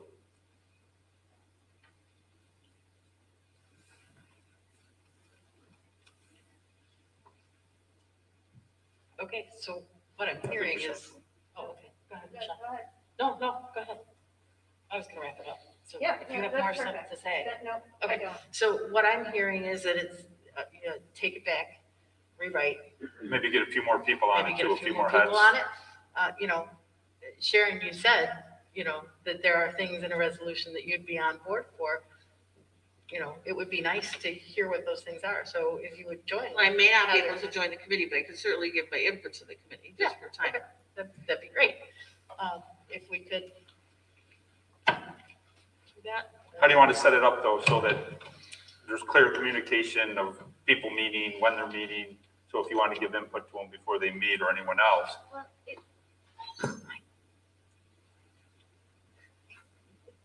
You have to pause in 3 seconds. that's my problem. every time. Okay. So my question is there a committee? I guess the committee was Heather and I, because we were the only two that were Okay. fighting, so. Excellent. So if we have suggestions, we can submit them to you and you guys can put them together Yes, and bring it back. How's that? perfect. Okay, thank you. I would just say a date to get them by. When's our next board meeting, Nora? Because Well, I'm thinking if we could have it done when we come for our work session. good, so I would say within a week to get them? Did we schedule a work session? No, we No, did, and I'm but- thinking, but if we that would have- be at least a week out. That's why I'm thinking a Yeah. week. If Kind of throwing the stuff to board the wall right members now to make sure send it their happens. suggestions to Heather and I within a week, then Heather and I would have time to work on it so that we could bring it to the work session. Well, we can't discuss it at the work session. We should discuss it at a public meeting and have it posted for public input. At least Well, I 24 believe hours actually before a the work meeting. session is a public meeting and we do have to post Are for we those. live? If you post for the, yeah, if there's enough board members, you would post for the work session, and then you could discuss it, but there'd be no action. There's no taken. vote at a work But session. no action taken. No action No will be action. taken. And correct. when would it have to be posted for public input in accordance with the open meetings? When is the next date of our board meeting? 17th. So actually, So Governor, before the board meeting, Governor, not before the work session. Governor Hochul's edict, I forget, I don't know, a resolution or whatever she signed Legislation, that went yeah, into play. legislation. Thank you. Doesn't take effect for 30 days. So that wouldn't be after our next board meeting. But if you have a work session and have it put it together, it could be included, well, like we typically do right in the board minutes, Yeah. like we have the resolution Yeah. for red ribbon. The reason it's not in this is because there wasn't one that was completed because we hadn't discussed on it or had a discussion discussed.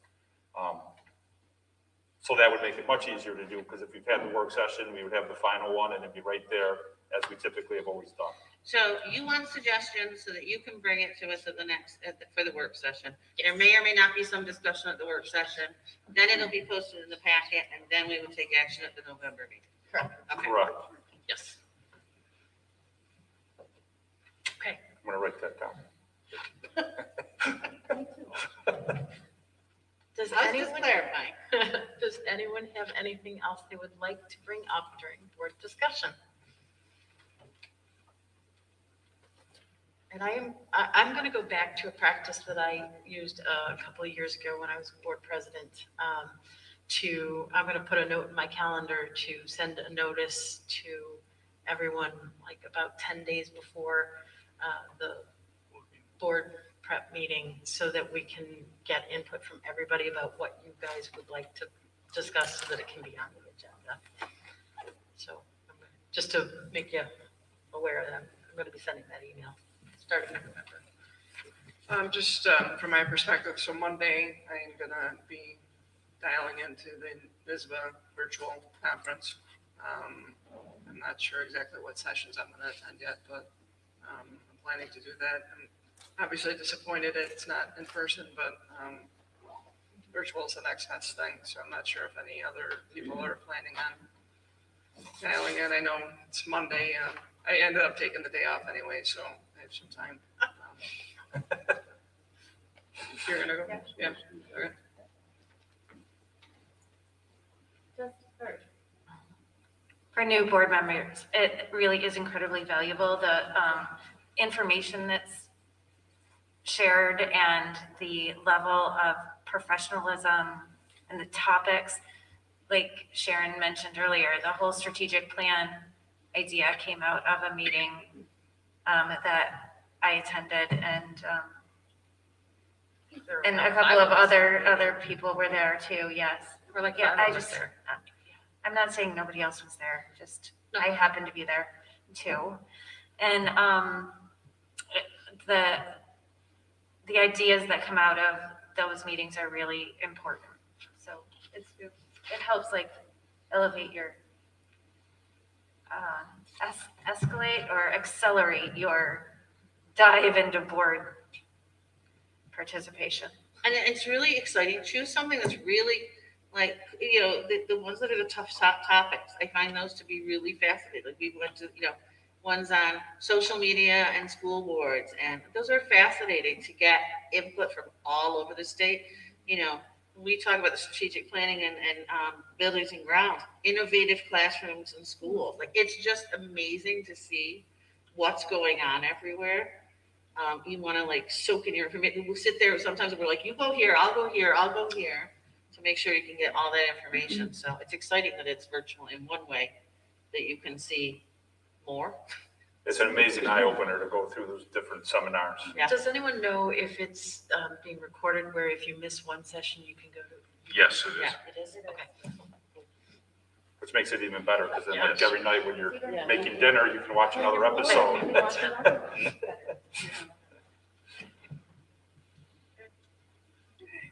Anything else? Okay, that takes us to the superintendent report. So I do want to add one little thing in there, because just recently, the governor's office announced a settlement of foundation aid funding. There's a lawsuit going on with that. And they reached a settlement, and the way it's coming across, it sounds like there's going to be all this money thrown in schools, and it's all going to run, and it's all going to be taken care of. John will say if I'm wrong on any of this too, that's not a true story for all schools in New York State. There are schools that are different places, because with the foundation aid being frozen, school districts that had enrollment going down, changes with the wealth of their land, things like that, depending on what data they use and how they run it, it could vary greatly in really how much money goes to each school. Iroquois is the one we care about the most. And with that, we have had a decrease in enrollment. It has been frozen. So we would be very interested in a hold harmless clause, which would mean we would not lose any aid, because depending on what they run and what data they use, we could be impacted. Is Iroquois unique? No, about 50% of the school districts in New York State fall into the same category. So depending on population shifts and wealth, it'll be very interesting to see what they use to have as a formula and how much money they're going to put towards it that'll cause increases. I think John said to me, it's good news because we don't have to worry about losing money. But I even get scared with that. Did I quote you somewhat right? No, I had somewhat right. And so I don't want people to go around thinking, all of a sudden all this money is coming into us for the budget next year. We have to wait and see. We have to be patient. We have to see what the facts are, how they run it, what they put the money in, and how, and all the different aspects of it, okay? So, there was nothing in there, Doug, concerning the foundation aid that was lost for all these years. There was nothing that I saw in that said it would fully fund it, and it gave dollar amounts to get there by, do you remember the year, John, 2024? Will they apply, well, when they say fully fund, are they going to apply the percentage increases that we were supposed to get, however, 9 years ago or whatever, it was longer than that, to bring us up to date? Or are we going to, just start anew, this never happened? Yes, the judge ruled in the school district's favor, but, our governor chose to ignore that ruling. And so now our new governor has settled that. Well, how are we going to make it? I mean, our taxpayers have been suffering for quite a few years here, between the gap elimination adjustment and, the frozen foundation aid. There is a lot of money, our taxpayer money, that should have been coming back to the Iroquois school district. I did not see any discussion anywhere of anything that you asked for of previous funds coming back that didn't come to us in the first place. If you're in a meeting with them, ask those questions, please. Would that be something to request that the legislature take up? I think that would As be a a great thing for them to look at, because if Right. some school districts, Shouldn't school boards, I mean, I don't know if that was part of the legislative agenda through the delegate committee, if that's something that I'm sure NISBA and ECASB I would are think, advocating for, and maybe that would be I think that'd be a great thing then, because like I said, about 50% of the school districts in New York State on this. Right. You could get some districts that are getting 4 or 5% increases and other ones that are getting the typical 1/4%. So They're like not even a making resolution CPI. asking that all, like foundation aid be calculated on a fair basis and redistributed, Yeah. or that the $14 million that Iroquois has lost over the past few years be reinstated, and that all funds that were withheld illegally Yeah, and be with- reinstated. Yeah, Like with those this just things coming are- out, I haven't seen where any of the groups have taken a stance or looked at it. I think they're all trying to dig into the details right now, and you know, I'm sitting here, I don't know. They want to know so they can do it. I just don't want people to think the way it was worded that we're gonna get a ton of money. We have to wait and see and see exactly what it needs coming from the state with this. Are they changing it? Are they going to fully fund it but not change the data they're using? Are they going to update the data, which then could have a significant balancing? Well, that's what I'm saying. Yeah. Can we ask them to update the data? Yeah, and I want to say typically, yes, that's always been done. We haven't done a resolution as Iroquois, but all those groups, every single year have been doing it. In fact, that's one of Rick Tim's speeches that he goes around the state, that he goes and advocates strongly for too. And then every group gets behind him and doing the same thing for exactly what you're asking. You know, too, Doug, and this might be a good opportunity for our school superintendents across the state and as well as school board members to really get in our legislators' ears. On this, my concern is that while the governor has committed to fully fund whatever, you know, her definition of fully funding education is, that we're just going to maintain status quo. We just earlier in the night had a presentation on our new strategic plan. To implement that plan and to see our students' opportunities grow, that costs money. And that's why my concern is with the tens of millions of dollars that the Iroquois School District lost over the years with gap elimination adjustment and the frozen foundation aid. Are we just going to be able to maintain status quo? Again, sitting on the board, that's one of the worst feelings at budget time, that we feel that we had a win if we can just maintain the programming that we have for our students, let alone offer, you know, new opportunities for them. And I think that's what we would like to see. And I hate to see us, you know, get strapped into that situation again, you know, just because state government likes to play games with education money. I mean, we're you know, they need money. We were the piggy bank. When we had a $2 billion deficit, that's where gap elimination adjustment came about, to cover that $2 billion. Now, when Cuomo left, prior to COVID hitting, I believe we were somewhere around $5 billion in debt. And then with COVID, I'm not sure, you know, how it affected the state, whatever they got from the federal government to help cover their costs, but I'm sure we're well above $5 billion in debt, you know, again. So when I hear statements that she's committed to the foundation aid and fully funding education, I have to sit back and scratch my head and say, how are you going to do this? You know, I agree with what you're saying, Chuck. However, this is the first time that a governor of New York State said, I'm going to fully fund education, and she took action and decided not to continue the lawsuit. And for that, I am very grateful for this governor to put 100%. education at the forefront. Oh, absolutely. Absolutely. And I agree. But I remember our former governor also made him out himself as a champion of education.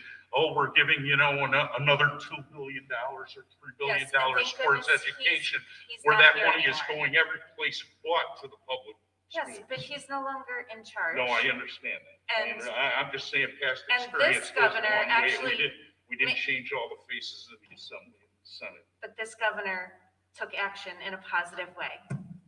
And we should be And that is great. to, 'Cause carrying on a lawsuit or something they said they would do. I think Yes. it's great that it ended. And let's see where it goes from here. Right. John's going to talk about late buses. He's been working with the principals on it. And so John, what's the update? What's our update? Yes, we're pleased to start offering late bus service at the middle school and high school beginning next week. That middle school has a few programs they're going to start, and the high school will soon do some things after that. We plan to start it by running late buses on Tuesdays and Thursdays. This is funded by federal money that was given to school districts, American Rescue Plan, the CARES Act. They intended that money to go towards extending the school day in any way you can to kind of give students additional services. So that's what we're going to do with this money. We're going to fund the late bus service. The one thing we keep hearing is the late bus will begin at 4:30. So I hear a lot of people saying that that's so late. It is a late bus, but that is pretty late. The problem is all of our bus drivers are really out doing bus runs. We don't have any surplus of drivers to use for a late bus run. So when those drivers start coming back to the garage at 4:15, 4:20 from the primary school runs, we'll bring them over here and have them available for 4:30. So that's the start plan. 2 days a week, Tuesday, Thursday at 4:30, and we'll gauge demand and student demand and teacher demand, and we'll make adjustments as we go. And if we need to add another day, we'll do that. If we have more drivers and we can do an earlier run at 3:30, we'll do that as well. But this is a start plan for now, and we'll make adjustments as we go. All right. Any questions? I do have a question. I somehow missed us. It's my fault. Going from board discussion to superintendent. Can I ask one quick question in board discussion? Yeah, it's not really. Okay. Well, let's pretend this in your superintendent. Just a general superintendent question. In a work session, are we able to go into executive session if we feel the need to? Yes, you could. Okay. Yep. Yeah, falls under one of the That's it. categories. That's it. Capital project. I don't have to report much on this because you can see it as you drive down Girdle Road. You can see what's happening there. There is also a live stream that is on our website.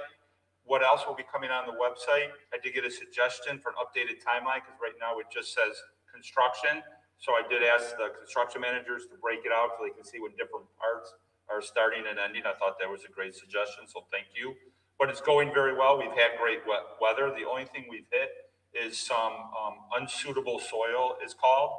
And if you were to watch a truck go over it, it'd be kind of like solid, and then it would you'd see it kind of ripple and wave like a waterbed, I'll say, and then it would get solid again. And that's what a third-party geo something, or I forget the exact name, but they specialize in this, has come in and said that these need to be removed by another foot. So you will be getting a change order. I did say there was one in the last Friday memo, or maybe the one before. They have encountered some more. So I'll try to keep you updated as where it is, but as they progress down the field, as they hit it, it has to be replaced. We did do all the core samples, but if you think about, a dog buried his bone in the backyard, and then he goes out and tries to find it. You can dig a lot of holes before you see everything that's under the ground, and that's why they've missed these sections. But a lot of it is very good if you go over there and look at it. It's actually, if you like earth science like I did, you'll see where there's like sandy areas and different, like there's a layer of clay we were looking at the other day, and it just had to do with how the ground was developed over there. So it's going well. And the goal is to have all the stone in place before winter, before the weather changes. And then they're going to start working on the drainage, so that would be great. And why it's so nice to have the stone in place is because now over the winter with the thawing, the heaving, the water going through it, it'll all settle and compact in very nice and tight, which would be a very good, stable foundation to build on. Any questions on that? Oh, and the solar panels would start going up in November over at Marilla. So if you're driving by Marilla and you see storage containers out there, that's the staging area for where they're going to be putting those as the solar panels go up onto the Marilla primary building. Just for people, I turn it on. It's on. Just for people listening, the trouble encountered with the soil will have an additional cost, but that's planned for in the contingency budget in the amount that's already been. Correct. I should have included that. Thank you. That we have a construction contingency that was put in. That was one of the major discussions with the capital project. And we're well within our parameters with that, even with the other construction. More money from any other source. Correct. It's not changing it. You voted. That's the max that we can spend. COVID update. We heard the students spoke how it's going in the high school and how the students are acclimating to it. And I think we're getting to that place now where we're starting to get balanced. There's still a lot of work and reporting that administrators have to do with tracking when someone has COVID. We've had 34 cases so far this year, as of today, 34 cases. What I'm also tracking with that is how many people that have been quarantined have contracted COVID. As of right now, 0 have been reported to me. I've talked to the nurses, I talked to the nurse coordinator, making sure they're seeing the same thing, and I haven't seen any of that yet, which is great. This week, we only had 1. A couple weeks ago, there were 10 students.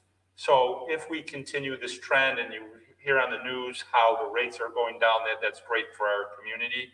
But I want to caution everyone. I remember last year when Halloween came around, it's a really holiday that's really taken off as one to celebrate and have parties and get-togethers, not even with just the little kids with trick-or-treating, but with adults. So I just want to make sure everyone, really thinks before they do anything over Halloween. So therefore, we can continue how we're doing and how well we're doing, since all these 34 cases must have been something outside of the district where they were contracted, because they're not coming from the quarantine and close contact here. So be smart for Halloween. I have one question. Oh, Louise, yes, I was looking around.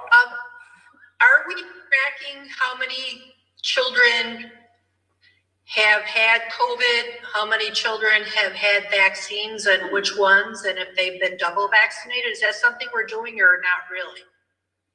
No, right now, what we do is when a case happens, we communicate with the parents, but some of that information is private and medical. But we do, if they do have COVID, that does go as part of their record here, their medical record, which is all confidential that the nurse sees. So, did that answer your question okay? Yes, I know that my news, some people in Erie County have been vaccinated at least once. And as far as the border opening in Canada, they're saying, okay, so many people in Canada have been vaccinated, so they're allowing people to go back and forth more. And I didn't know if that would ever be something that would change whether we decide to unmask at some point or not, or if we're just leaving it all up to scientific evidence. And what Sharon was saying is to, we're relying on medical people to make those decisions, and through your guidance and your interpretation as to how we will move forward. So you're saying that we're not really tracking that as far as how many children have been vaccinated and how many have had COVID with some type of natural immunity. Is that correct, Ted? Correct. Right now, I definitely agree with following the science and making decisions based on that. But as we said earlier, those decisions are being made by the Department of Health, not by the schools. So they're the ones that should be tracking it. On the Department of Health website, there is the percentage of vaccination by zip code. So I do track that. So I'm believing by our population, we're over 70% in our area. But depending on where you are, that could vary a little bit. So your block and the zip code would be very different than the next one, just by happen chance. Thank you. Anything else with COVID? Homecoming, Part with COVID, it kind of went into this. NISCUS, and I mentioned this earlier, the Council of School Superintendents for the state, they have two priorities. And the one is, right now, the rapid antigen tests are not allowed to be used for testing for COVID if someone has signs or symptoms. They were last year. The group feels that the science is behind it. I haven't looked at the studies myself because that's what the state organization does. And they say because of the faster and the turnaround time, it will make it much better for students and staff rather than the PCR that takes 1 to 2 days. And the other one that they said I mentioned earlier is the test to stay.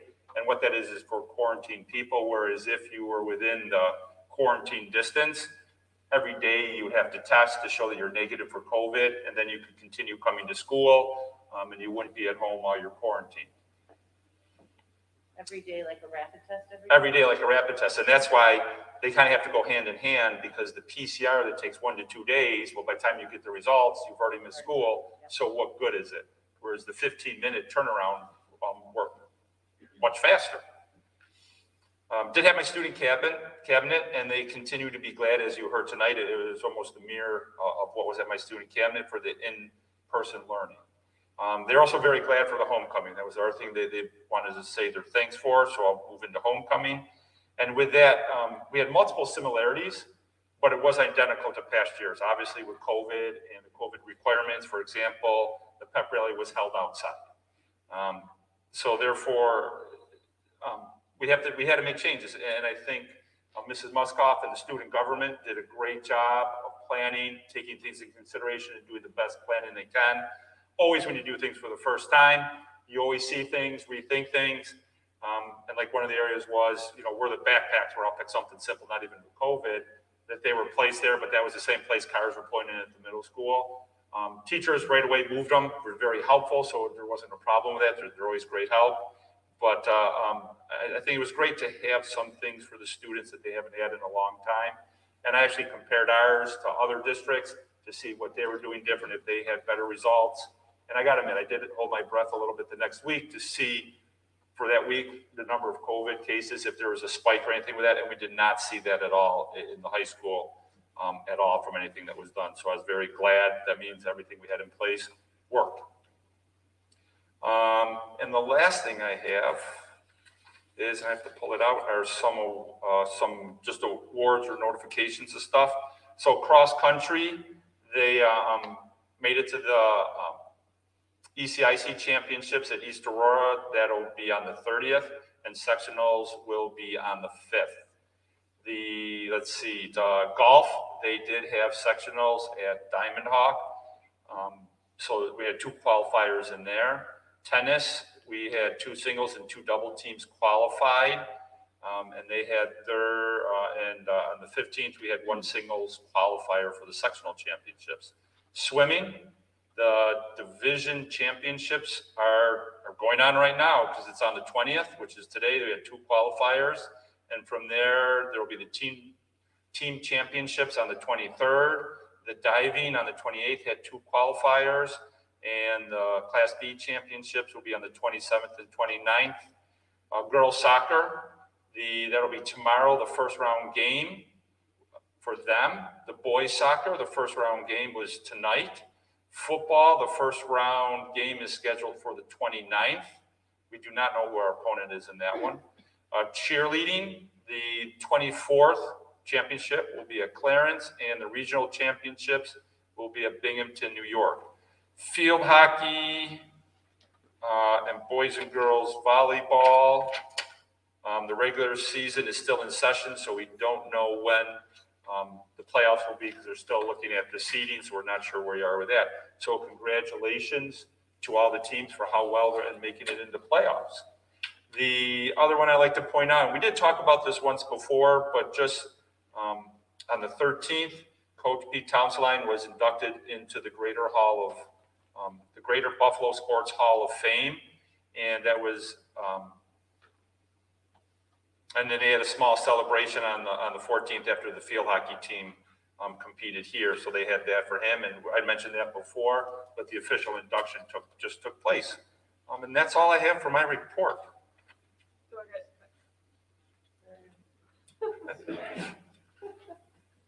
had a laugh. I know it's getting late and I know we want to wrap things up, but just, could you just touch on the fact that, teacher testing, started October 4th, and that we're giving teachers that don't want to get vaccinated the ability to test weekly? Absolutely. So one of the things the state put out for public school employees is that all employees, all contractors, everyone that is working in a school district has to have a test weekly. You can be not have to take the test weekly if you show proof of 2 vaccinations and the second vaccination has been 14 days outside. So we had a plethora of teachers do that. The teachers that were not vaccinated are doing the weekly testing.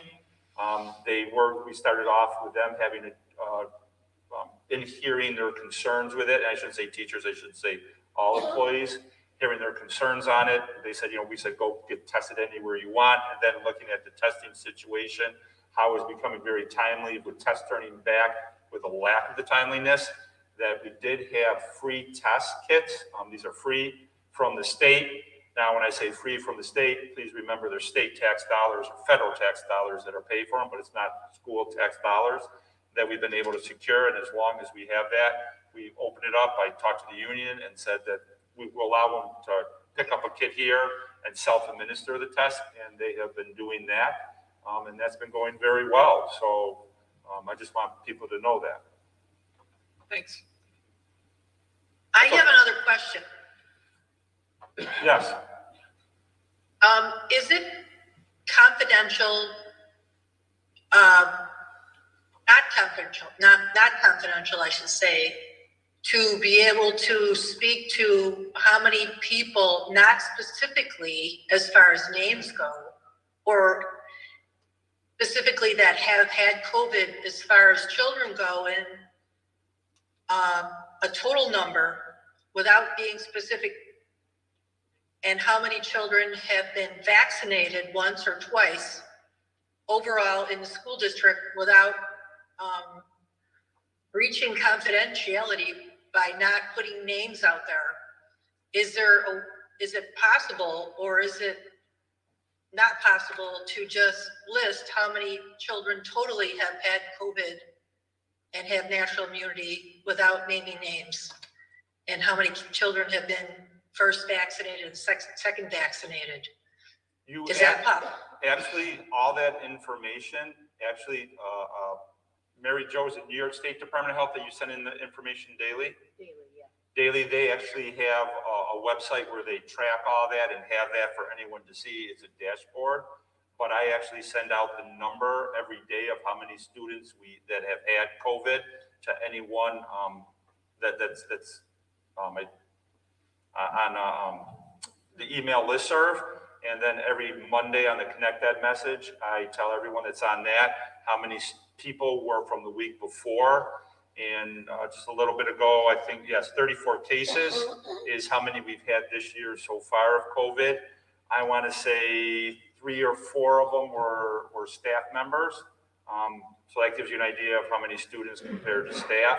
In terms of how many students have COVID, that is information we are not looking here at Iroquois, because we'd have to go into personal health records to look at that. And so we are not going into individuals' personal health records unless there's a reason to. And we're communicating with the parents because of the situation they're in with COVID, and we would need to look at that type of data.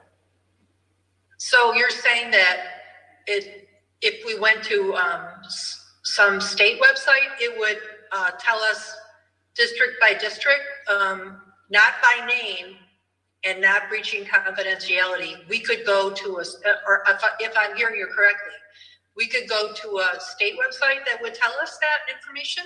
Yeah, I believe it's still up and running. We send the information to it, but the reason I don't know the website address is because I tell everyone every day how many cases we have at Iroquois. I think if I know, I do listen to it, but what I'm saying is if we went overall for our district, would we know this year how many overall? I do listen 34 and of them. 34 of them. And how many people, not by naming names, how many children have been first and or second vaccinated? That we do not look at because that is in their private medical records. And there's no reason for us to go in there unless they have either been exposed and we get that information from the parents. No, I'm not saying you should. I'm saying, is there a way to go to a state website so we know, like they advertise, not advertise, as they speak about it on the news as to how many people overall have been vaccinated in the United States or this area? Is there a place on the state website, not by name, but overall? There is not one. There's not one I know of for students, but there is one by zip code on the Erie County Department of Health. Yeah, I track that for our zip codes, and we're at just right about 70%, just a hair over for our area for people vaccinated. It's not broken down by age. Nope. At least the one I'm looking at from the Erie County Department of Health is not by age. There might be another one, but the one I'm looking at isn't. Okay, so saying for Erie County, it's not by Erie County that it's there might be something that would say for besides the zip code, just to get a general idea. I'm just wondering if they're using some kind of data like that might help change to unmask children. Do you understand what I'm saying? Are they using the data that you're sending daily to determine at some point that children can be unmasked? I'm just wondering. I don't know what the state is using to look at it. I would hope they'd be looking at it for science, and I was just texted that the website is schoolreportcard.health.ny.gov is where you can find the information, and that was schoolreportcard.health.ny.gov. Thank you very much. Yep. I think that it would be nice to know where our school district kind of is compared to the rest of Erie County or the state. And it would be interesting to know if there is some kind of plateau that they are, or measurement that they are using, as we were talking about unmasking children, and what that measurement would be, if it's going to be standard like they're using for the rest of the state, or if it's a different measurement for children, or if it's a different measurement to say how many people have natural immunity, because it seems like it's not. They're not even measuring whether you had natural immunity. It's all depending on whether you've been first and second vaccinated. Louise, I'd like to suggest that you join Heather and I when we're making the revisions to the resolution so that we can have that discussion further. Okay. Give me the information on that. I would be happy to. It seems like we need that information and to go forward and make it clearer as to how we stand, right, and if make a difference in unmasking. Thank you. Yep. All right, so let's move on to recognition of guests. We do have one guest that would like to be recognized, Mr. Chad Philipski would like to speak to the board, supporting masks in all schools. So, Mr. Philipski. I do not see him here any longer. Okay. Joe, can you just click out, make sure he didn't step out into the hallway?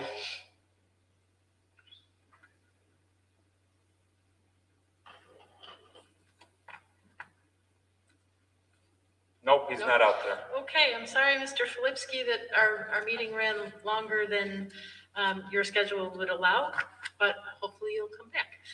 All right, and that brings us to discussion on items 10.2 through 10.5.6 of our consensus agenda. Is there a discussion?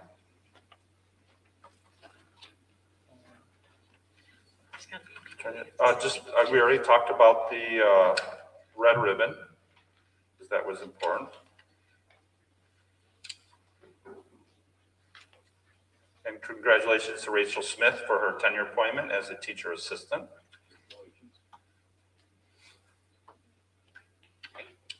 I believe those are the two of the biggest highlights. Okay. And then I am requesting a motion to add agenda item 10.5.7 to the consensus agenda. It is the one that is yellow in your Yes, board that is. information. So moved. Second. And just to remind everyone, that is what we heard as the presentation in the summer from Mr. Byrd. We had to have a window of waiting for public comment on it. That has passed, and that's why we're doing it now. Okay. All in favor of adding that to our agenda? Aye. Opposed? Aye. And then, is there a request to withdraw a specific item from the agenda? No. How about, well, we already added the specific agenda. Is there any other agenda items to add? Okay. Then I'm asking for a request, a motion to approve the consensus agenda items 10.2 through 10.5. 7, yes. 7. So moved. Second. Discussion. All in favor? Aye. Aye. Opposed? Okay, motion carries. And that brings us to, hang on, I gotta flip those. Recognition of any other guests? We do not have any other guests that has to be recognized. We do not need executive session. So that brings us to adjournment. Can I have a motion to adjourn our meeting? Second, Louis. Discussion. Yes. Let's do So it. seriously, I have one thing to discuss. I just wanted to say congratulations to the National Honor Society inductees that happened tonight. Oh, And thank you to the presentation by the high school administrators. It was lovely and exciting, and it was wonderful to see those kids in the auditorium. And it was just great. Thank you. All right, that was worth waiting for. Thank you, Michelle. Okay, all in favor? Aye. Aye. Opposed? I didn't think so.